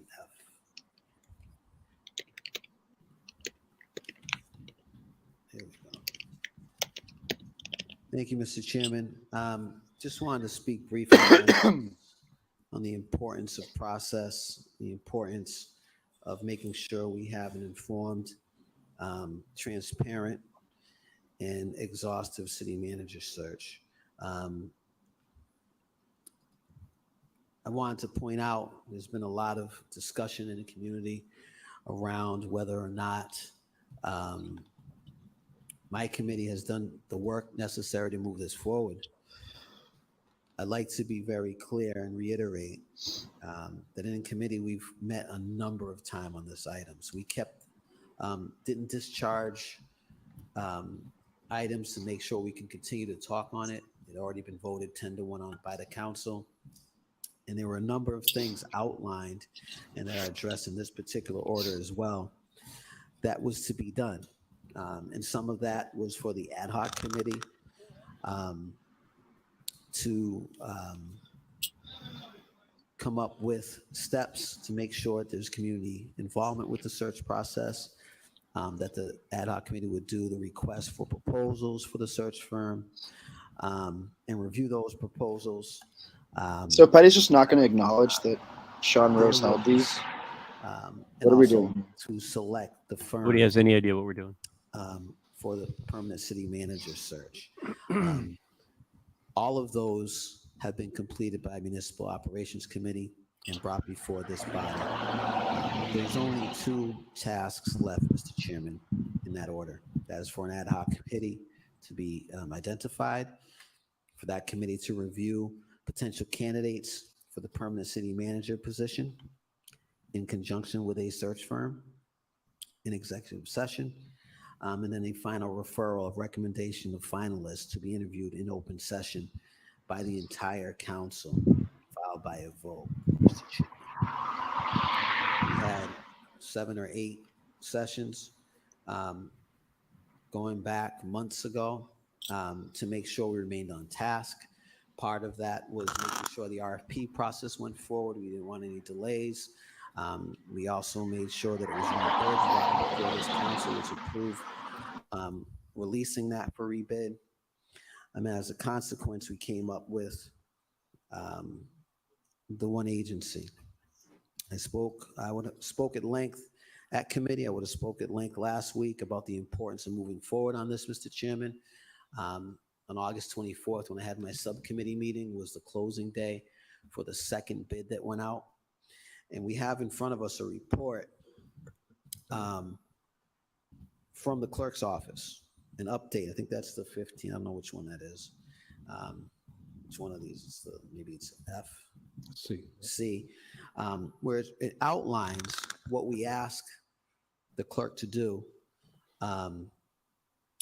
back in July, asking to work directly with the chief of staff of the city council, Claire Robbins, and the purchasing agent to re-advertise the request for proposals associated with selecting a search firm,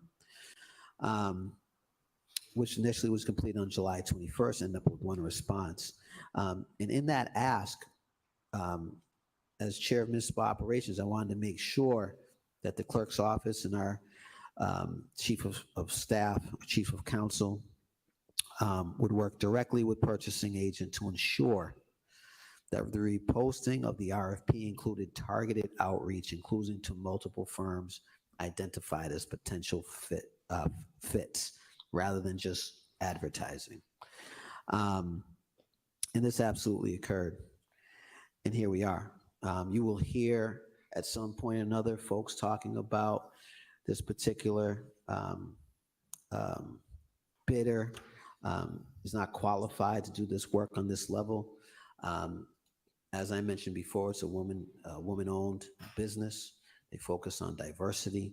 They focus on making sure that they get qualified women that apply, qualified non-binary people, qualified people of color, of diversity, and also qualified, period. When they have a track record of probably, I don't know, we got here 4 or 5 pages where they just hire city managers, chief administrative officers, town managers, probably 50, 60, 70, 80 or so throughout the country.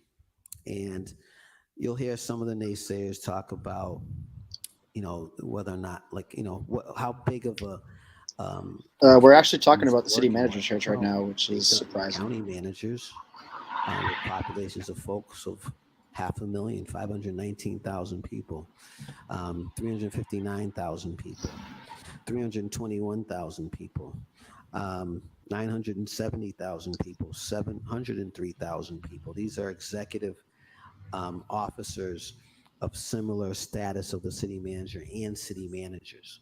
442,000, 250,000. They did the city of Worcester's city clerk search, as I mentioned previously.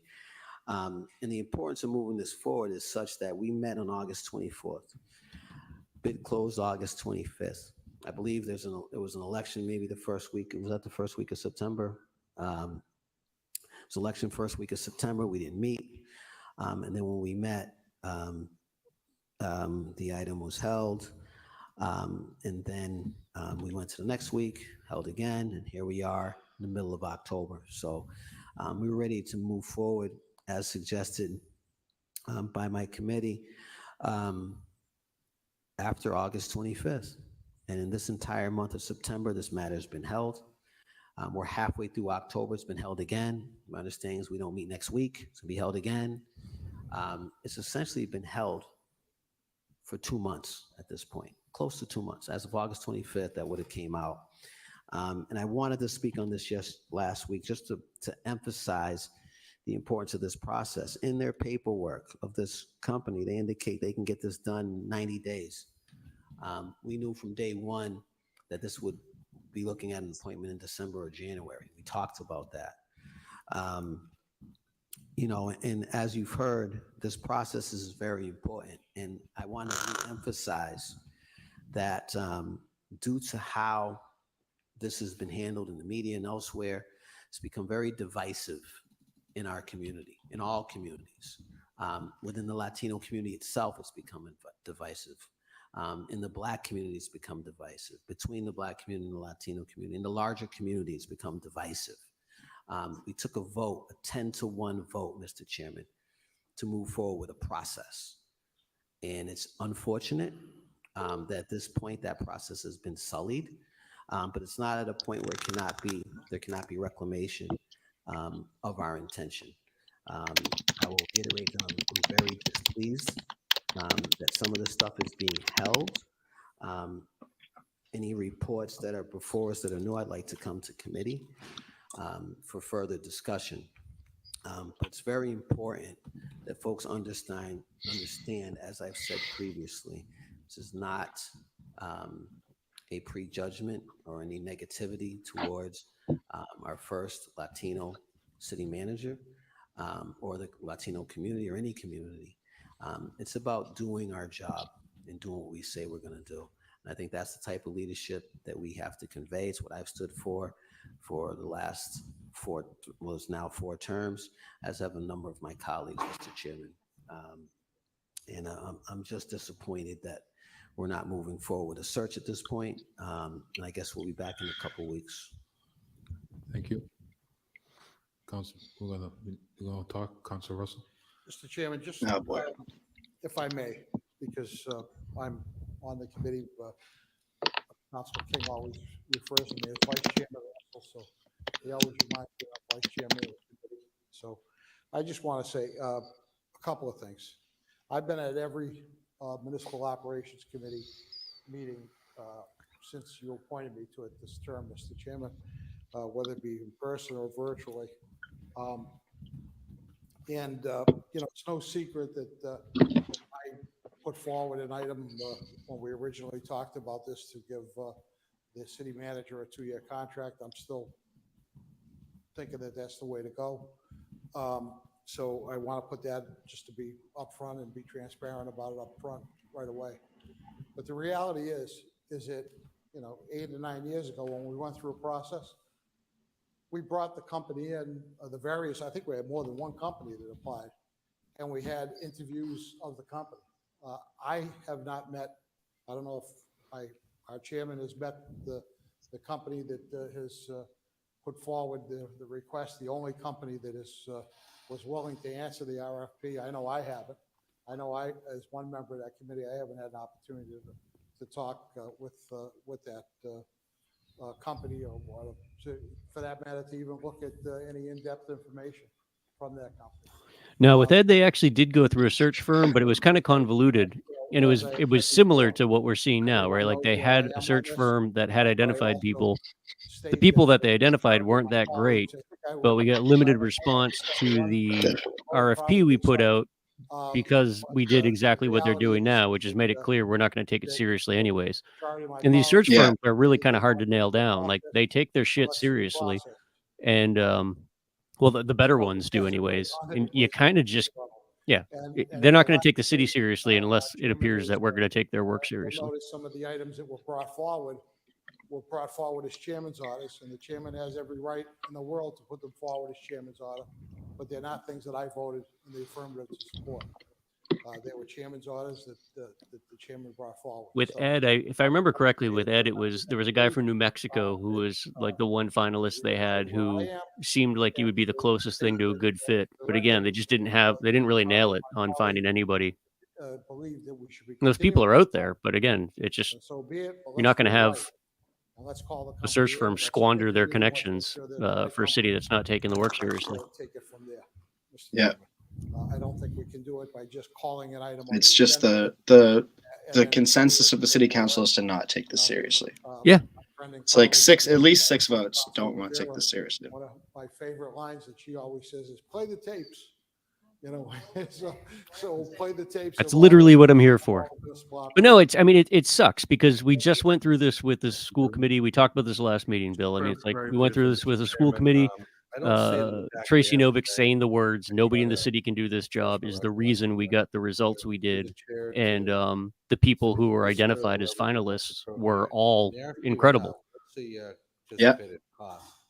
They don't do the cost until after you accept the item. So once we approve, it's a closed bid is the right terminology. Are we able to discuss the approximate Well, range of what we expect it to be? Because I think part of the discussion we need to have, in fairness, whether you're for or against going forward on that, is what's the cost of this? We can provide that before we get there. Through the chair to the council, so basically you won't be able to see the cost until you rate the companies, and that's basically Massachusetts, Commonwealth of Massachusetts bidding practices. You have to rate the companies most advantageous, not so advantageous. Once you do that, that's when the purchasing agent will release the pricing. I can give you breakdowns of the school committee or the superintendent. I think we should have some idea. I mean, I don't know. I think our former city manager used to use the expression "flying in the dark." I don't want to be flying in the dark. I think this conversation demands some sort of range. I understand it can't be specific. I'm respectful of the bidding process, but there are people that may want to go forward, people that may not want to go forward, and the cost certainly may be relevant. So I understand we can't get a specific cost, but I'd be eager to hear some ranges for sure. We'll try to get something for the next meeting. Yeah. Councilor Hygienic. Thank you.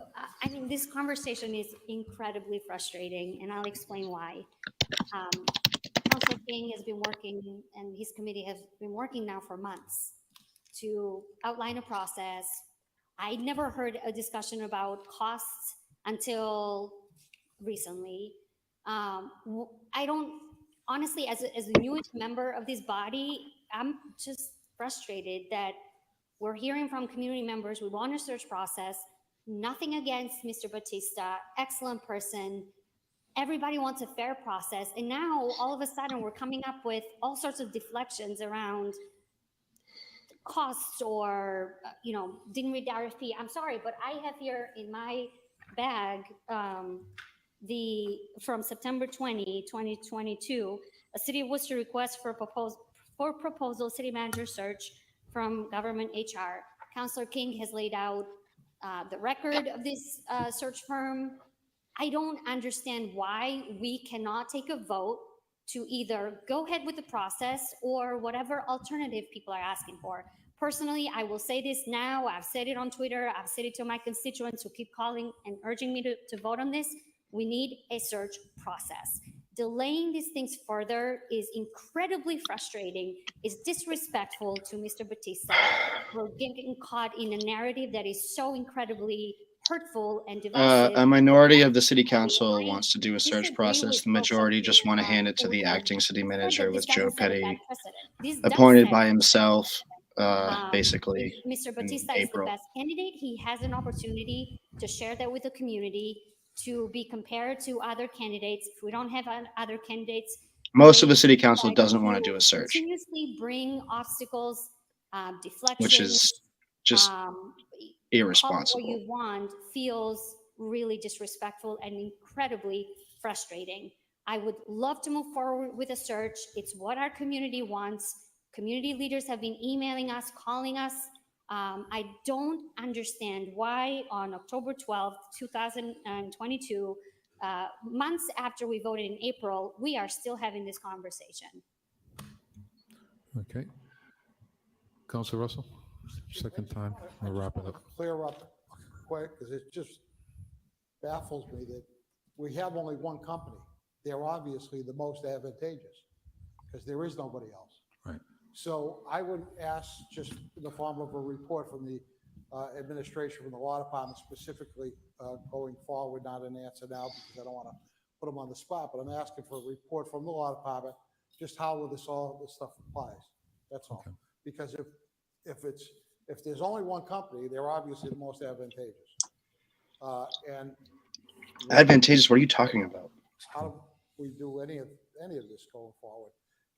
And not only that, but shouldn't we be interviewing them? Shouldn't we be talking to the company? Okay. Thank you. So the motion is to, I'm sorry, Councilor King? Thank you, Mr. Chairman. I know there's two items here that we're talking, so I'm just going to rise again and just reiterate. We tried to push this forward the last meeting.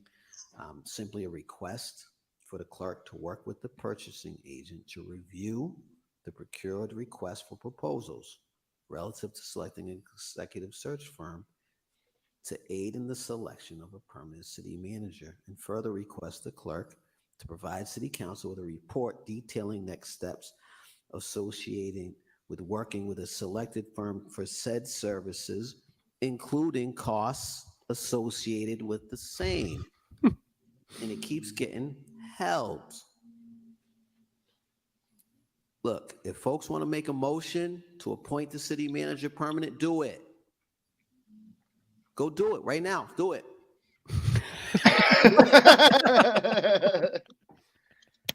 What are we playing around for? We voted 10-1 for a search process. And if folks now are getting cold feet, let's just move this forward or not. Wow. Okay. So the motion, Councilor Rose asks us to hold this, I think he's out of town.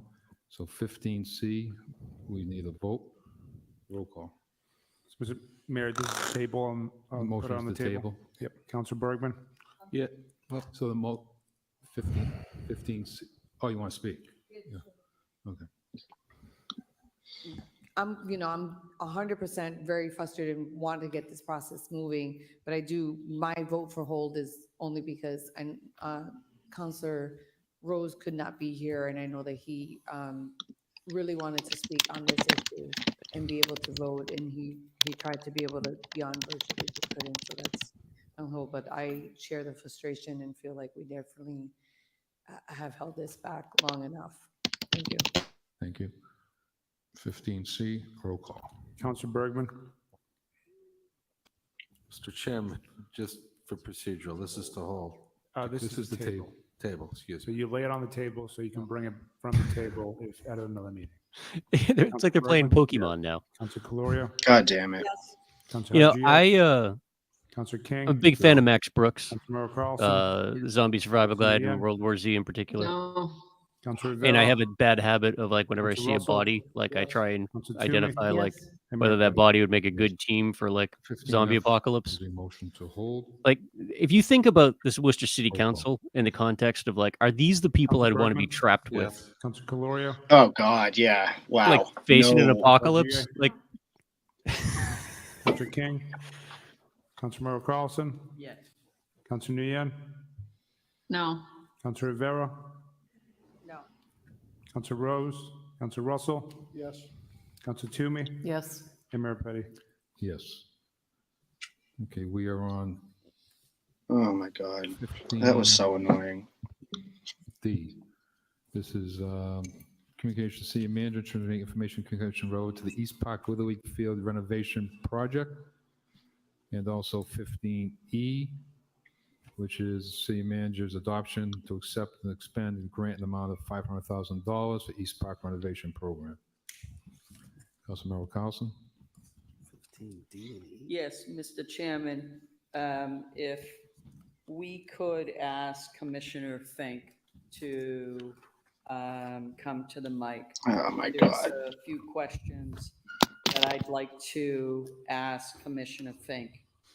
Tonight, we heard from an individual who talked about we're trying to ram this through, I believe was the quote. 500 postcards, Mr. Fink, went out to the folks in the area for the meeting that took place by the Parks Commission. Is that not correct? Through you, Mr. Chairman, I believe that is correct. There was a public meeting back in April. That's correct. I also, through you, Mr. Chairman, Associate Commissioner Antonelli is on the phone. So if you want an exact answer or number of those cards that went out, he can certainly answer that. But to the best of my knowledge, that is correct. So back in April, there was a meeting that took place, and it took place through the Parks Commission. And through the chair to Mr. Fink, or if you don't have... Rose. Why is Rose not here? So they could delay the city manager search again. Would have this answer Probably. because of his role in the Parks Department. Is it customary when we're doing an upgrade to have this go through the Parks Commission? Is that Did you guys hear normal Sarai say standard that Rose was out of town? procedure? Did I mishear that? I don't think I said. She I said. believe I that's don't know. correct. And if you'd Just like, you can couldn't be in attendance. Tried to be in on Zoom, but confirm couldn't that. make it. Mr. Antonelli. Through the chair to the counselor, yes, that is correct. Okay. So again, as we heard tonight, an individual talk about no transparency, that we're looking just to run this through.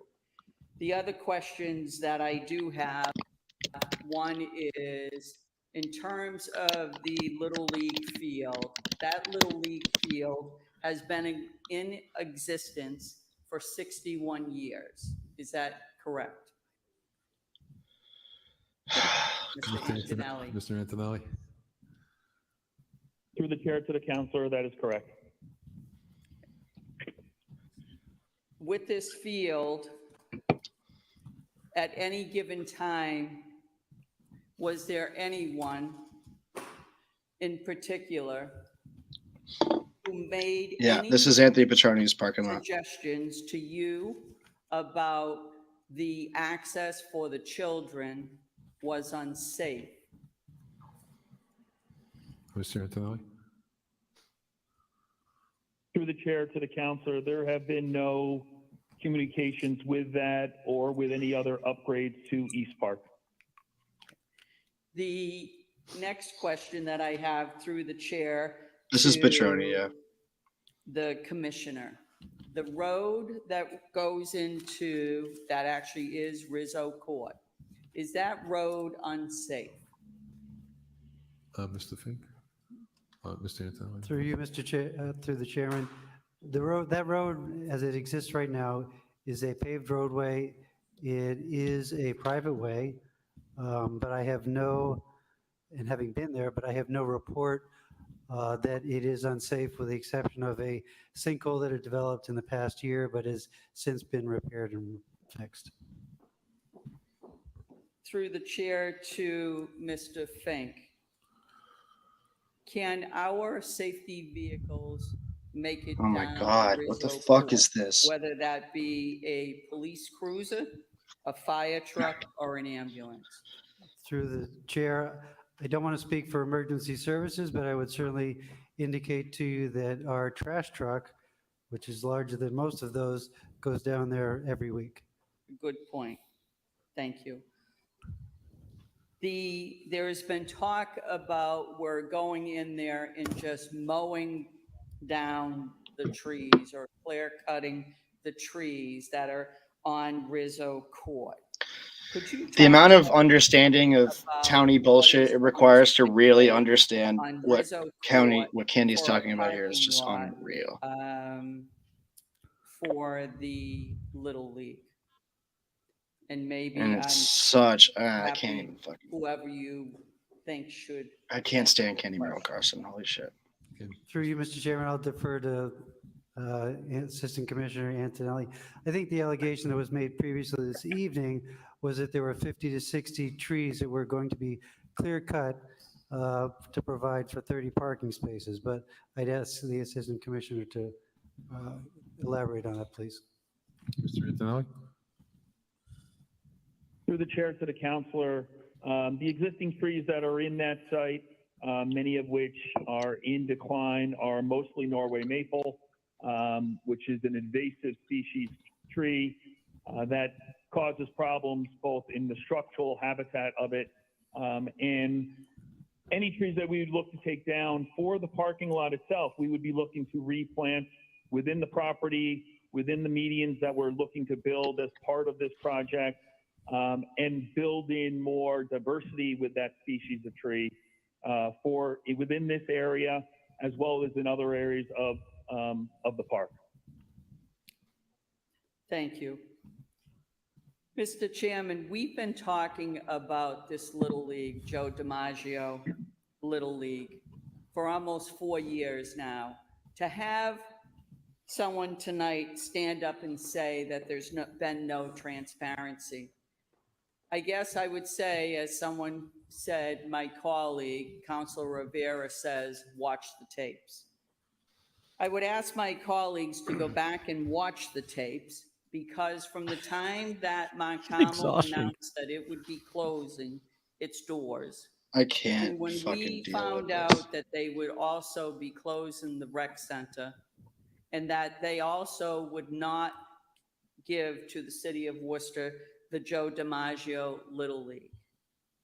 We then immediately, under the previous city manager and the current city manager had been in the room, and we talked about moving the Joe DiMaggio Little League over to the Joe DiMaggio Minor League. This has been no secret. We've talked about this. We've talked about who this impacts on the east side. You heard folks talk tonight about the amount of children who will be using this Little League field. It's never been a secret about the $150,000 that the developer offered to put up front for the Joe DiMaggio Little League. I would add that if anyone would like to see the minutes of the Shrewsbury Street Neighborhood Association, when it was reported there what we had and where we were going, and the vote that they took to support the Joe DiMaggio Little League field movement, along with the Shrewsbury Street Merchants Association. So to say that this has not been transparent is nothing short of somebody not being truthful at all. I would also say sick that burn. the business and the individual who is here tonight owns a building that abuts the Joe DiMaggio Little League field. And that individual rented his building to a restaurant owner that nobody, not this council, not him, nobody had an issue with cars parking back there. There was never brought up about a safety issue whatsoever. So again, to say that it's unsafe, there hasn't been a transparent process, is nothing short of false information. The Joe DiMaggio Little League field, working through Mr. Antonelli, again, I'm going to say, this is an upgrade. When we've done upgrades in Council Rivera's area, we never had this kind of song and dance about what we're doing and how we're doing Oh my it. God. I Shut wasn't up. over there to say what you should or should not be doing. This has never happened in Counselor Rose's area or Counselor Russell's area, or quite frankly, in Counselor Hajai's area.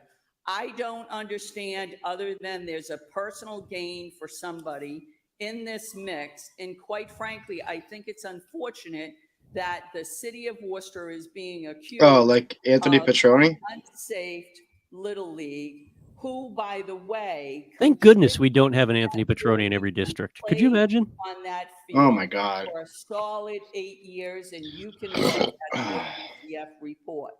Again, I get it that maybe sometimes people aren't happy. I'm not happy sometimes too. But at the end of the day, this is about doing what's right. This is not Holy about shit. doing what's benefiting who or any of that. This process has been no different than the other 4 districts in this city of Worcester. Mr. Antonelli, whether it's myself or Commissioner Fink, has done nothing to circumvent the process on this Joe DiMaggio Little League that, I might add, is still in existence back there on Rizzo Court. So, Mr. Chairman, I hope that this tonight ends the questions about what's taking place on Rizzo Court. There's 2-3 decades back there. Are we saying that each and every day that we're putting those 6 families at risk by not being able to get a fire truck back there? I don't think so. A couple minutes. I'm done, Mr. Chairman. Thank you very much. Okay. So 15E is the motion to adopt. Correct. Okay. 15D is, I guess, would file that report. That's correct. Okay. Councilor King. Thank you, Mr. Chairman. I'd like to see 15D go to the Parks Committee, Mr. Chairman. That's what I would suggest. I do have a question. I tried to look at this particular rendition, and I talked to the administration. This is apparently not. This is what I looked at all weekend. This isn't it. What is this? Through the chair to administration, is this the rendition of the plans? Mr. Fink, Mr. Commissioner. Oh, I'm sorry, Mr. Manager. Through chair to the council. Unfortunately, when it printed to the calendar for the councilors' packages, it cut off the actual design of the proposed. However, online, Oh, convenient. posted online, it posts the entire actual design of the ballpark and the parking elements. Actually not the park, but just the parking element. But unfortunately, when we printed the items out in the packages for the councilors, it cut it off, so it didn't print the entirety of the design. Mr. Chairman, I'd like an opportunity to actually look at this. I don't even know what that was. This was in my packet. I don't know what this is. No idea. I like an opportunity to do that before we move forward. I will say this, through the chair to the administration, what's the total amount we have available for renovations over there? Is it the 500 plus the 150? Is it more? Mr. Antonelli?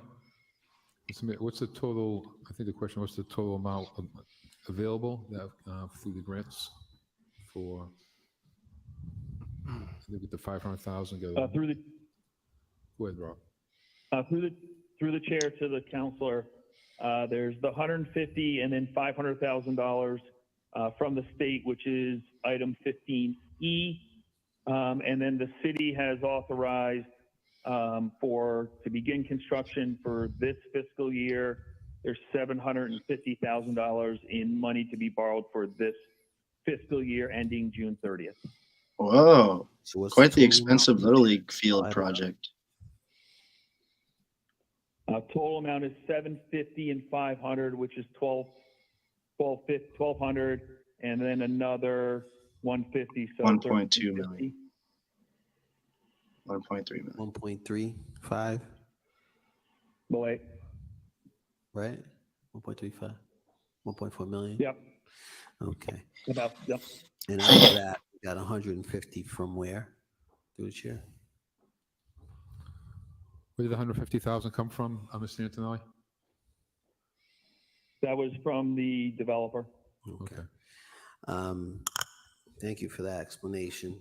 Reminder, I know we've been told that before. I mean, certainly the 150 from the developer is great. I think they should have gave more, particularly with that eyesore of a parking garage I have to drive by every day to work. That being said, I think 1.4 million renovations to a field. I'll say this regarding the Little League. I'm an athlete, former athlete, coach, baseball, basketball, all of that, football. And I concur that this is very important. I'm not opposed to upgrading that particular field. I've made that clear to all parties who've asked me. I'm not opposed to that whatsoever. I'm concerned about scale. I don't support the parking as it was explained to me, so I have to see it. Understand it was just placed on the monitor here. I'd like an opportunity to chew on it. Looking at it now, certainly not appropriate. I like it in my packet for the next meeting. I would make a motion to hold 15E, and hopefully that'll be held and I can look at it. Again, I know the importance of engaging our youth. I also know the history of the families that have made sure they've been a good steward to that league and have been coaches and have run the league, their kids, their family, what they put into it, as I have over at Crompton Park for the summer basketball league there. I also know my best friend from high school, went to Holy Name with, Todd Berry played there. Eddie Gennarelli is one of the greats that played there, Rondo Teal, over on that field over by Mount Carmel. And so I get it. What I'm not comfortable with doing is putting that project through as it was described to me. Because again, I was looking here and I see, this is what I see. And as such would like to hold this. I don't think that dispersing these funds without myself allowing to take an educated vote on this would be good. I also know that although the Parks Commission has done their job, nothing prevents us. I'm one of the members of that Parks Committee. Our subcommittee here is a council. The commission doesn't work for the council, or doesn't work in lieu of the council. I was certainly open to a community dialogue on this as well. And 1.4 million again is a lot. I live right next to a park. Some people want the lights on. I want the lights on. I think it's a public safety thing when the lights are on, when the park's used. It's less likely for other negative uses. There's other folks, even in my neighborhood, that want the lights off because of their quality of life. So there's a whole bunch of that stuff that needs to, discussions that need to happen. Come on, I just fucking, dude, like, as a member, what are we doing here? Parks, I haven't had that discussion. It's a fucking Little League project. To the chair, to the administration, is this considered like a master plan, or what is this considered? Is it just a design plan? What is it? Mr. Antonelli? Through the chair to the councilor, this is a renovation. A rendition. I certainly. A renovation. Okay. I certainly would welcome that opportunity. Councilor Carlson's the chair of that committee, to have this in subcommittee 15D in its entirety. Going back to the 1.4 million through the chair to the administration, for a long time, folks have come to me about the basketball court there that's been in disrepair. I actually played in leagues there. Is there any discussion about upgrading that? Mr. Manager? Through the chair, currently there is no discussion on that right now, but that doesn't preclude it from a discussion to happen during the capital budgeting process. Thank you. I'd like to make a motion that be duly considered. I know in the past when I've had discussions with folks about that, there was some consternation from folks regarding perhaps who would be perhaps at the ball court. But with this influx of money, maybe depending on the scale of things where they end up for the baseball field, the minor league or now little league field, that would happen. Rizzo Court, that street is an alley. That's what it is. It's not wide. I've been through there frequently. As I mentioned, my friend who lived in Plumley, we used to walk over there for games, basketball, baseball, football, all of that. And to even think about, addition. And I don't know how many parking spots there are. I don't know if it's still on the screen, and I don't even know. I know what I've heard. I'd like to see it. And also, the baseball field. North High used that baseball field for many years. Mikey McBride, a former director over there at the Boys Club, used to play there for North. I used to go to those games. Through the chair to the administration, is there any discussion about upgrading that field, the high school field they use right there? Is there any discussion of that? Mr. Manager? Through the chair to the council, currently, right now, you're referring to the Babe Ruth that's closest to the street? Yes.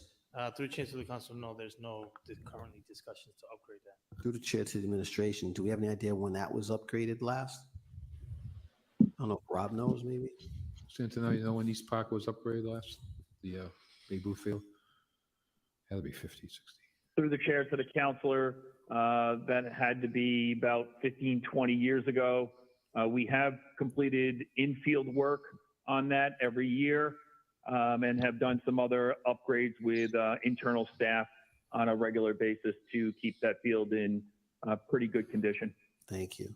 And I just bring that up. I'll make a motion that we explore upgrading that as well. That baseball field, I think the devil's in the details, as I always say. Jet skis all over again, baby. I'm not supportive of removing trees. It's insane. With regards to that, has that gone through the tree commission, through the chair? Mr. Antonelli?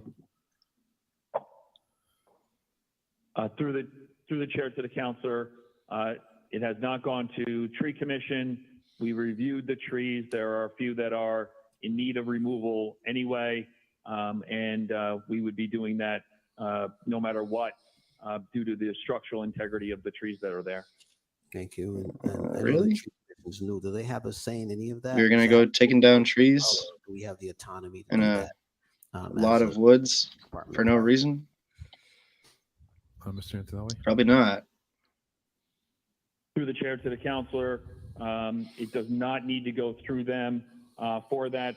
We would review those each individually for those items and make those determinations based on the health of each of those trees and the design that we're incorporating. Thank you, Mr. Chairman. I would like an order. We have a couple more minutes. Thank you, sir.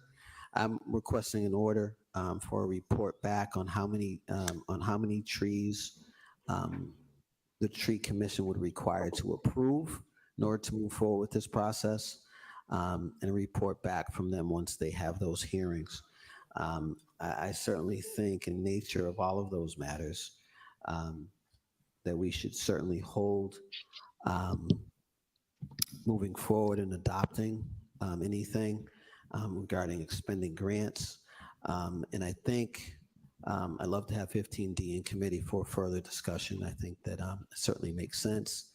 And what I'd like to see, to be quite frank with you, is some sort of compromise here.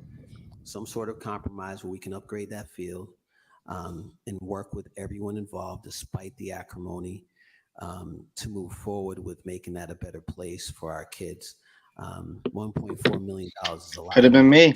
That's going to And entail. I just say, nope, can't take them down. Sorry, fuck off. Or what it is, but I remember, the feeling of being over there at Mount Carmel, and I look forward to the details. Mr. Chairman, I would ask this be held. Council.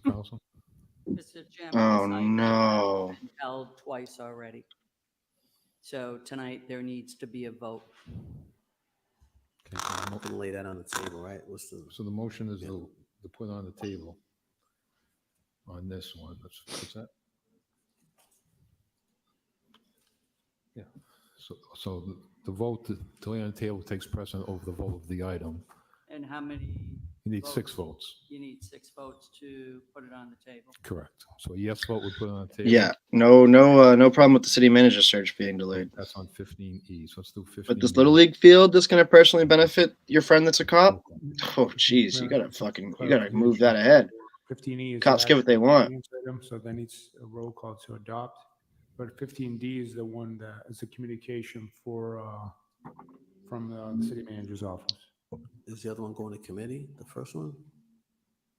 So I think 15D, that's what you were discussing. That's the report I just brought up on my screen earlier. So Yeah, that's from the city manager. correct. Right. Okay. So, but I think Council King is asked to lay on the table 15E. Correct? You're asking the finance item? Okay. Yeah, I didn't get a chance to even look at that. I mean, I don't even know what that was. Okay, so a yes vote would put it on the table, a no vote wouldn't. Roll call. Councilor Bergman? Mr. Chairman, I know. Okay, this is 15E. Yeah, no, I understand the item number. Just for clarification, we're putting this on, if it's a yes vote, it's on the table to vote. Is that correct? If You it's a vote no yes, vote, yes, it goes on to, if it gets 6 votes, yes, it goes on the table. There's no more discussion. If it's a no vote, then we'd take a vote on the item itself. So if there's not 6 votes, if there's 5, 4, 3 votes, then we go to the item and we vote the item. Correct? So a yes vote would put it on the table and that would end discussion. Okay, it's a no little bit vote. confusing, but I appreciate the explanation. So no vote. No, it's would not. Not laid on the table. You're an and attorney. We would. Do you want to table it, Motion to adopt. or do you want to vote on it? You don't want to table it? You want to vote on it? Vote no. Bergman? No. Fucking. Councilor Calorio? No. Councilor G.I.? Yes. Councilor King? Yes. Councilor Merrill Carlson? No. Petroni makes the Yes. 4th highest salary. Yes. Councilor Russell? No. Councilor Toomey? No. And Mayor Petty? No. So the motion fails. So next one is the motion to adopt. Roll call. Councilor Bergman? Yes. Councilor Calorio? Yes. Councilor G.I.? No. Councilor King? No. Councilor Merrill Carlson? Yes. Councilor Nguyen? No. Councilor Rivera? No. Councilor Russell? Yes. Councilor Toomey? Yes. And Mayor Petty? Yes. So the motion to adopt the finance item passes. Can I reconsider, Mr. Chairman? Reconsideration. Roll call. Oh man, so that's the last thing on the agenda. I am Gloria? pretty sure. No. Councilor G.I.? No. Councilor King? No. Councilor Merrill Carlson? No. Councilor Nguyen? What a fucking stupid No. ass meeting. Rivera? So dumb. No. Councilor Russell? I'll point out that we're at 4 hours and 46 minutes, So 15. and we didn't do anything File or to send. besides tell the hospital to fuck off about changing the street. What? I'd like to file the. File. So the motion takes precedence to file. Roll call. Councilor Bergman? Yes. Councilor Calorio? Yes. Councilor G.I.? No. Councilor King? No. Councilor Merrill Carlson? Yes. Councilor Nguyen? No. Councilor Rivera? No. Councilor Russell? Yes. Councilor Toomey? Yes. And Mayor Petty? Yes. So the motion is filed, passes. So that brings us under suspension. Council Nguyen. Oh, what's under suspension? Yes, thank you, Mr. Chairman. I just wanted to quickly request a report from the city manager on the Health and Human Services Department and the Quality of Life Task Force activities for the last 2 months. I specifically want to learn and understand how they've been handling encampment evictions over the last 2 months in the summer, as well as, what we will be anticipating on how we're going to handle encampment evictions in the upcoming winter months. Okay, let's take a roll call. Roll call to the manager. Councilor Bergman? Yes. Councilor Calorio? Yes. Councilor G.I.? That's going to be a good report King? to get back. Yes. Councilor Merrill Carlson? Yes. Councilor Nguyen? Yes. Councilor Rivera? Yes. Councilor Russell? Yes. Councilor Toomey? Yes. And Mayor Petty? Suspension, right? Yeah, the suspension. Thank you, Mr. Chairman. I certainly did not anticipate that we would not be moving forward with the city manager process tonight. And as such, I'd like to make the following motion just a request from the clerk's office with the help of the chief of council to give us back a report with a timeline outlining the steps of municipal operations and the city council has taken, the dates of meetings, and also contract negotiation dates as well, and to include all aspects, of course, such as when the RFP went out, meetings where that was discussed. Just want to make sure that the community knows that this committee has done its due diligence, Mr. Chairman. Thank you. Thank you. Okay, roll call. Councilor Bergman? Yes.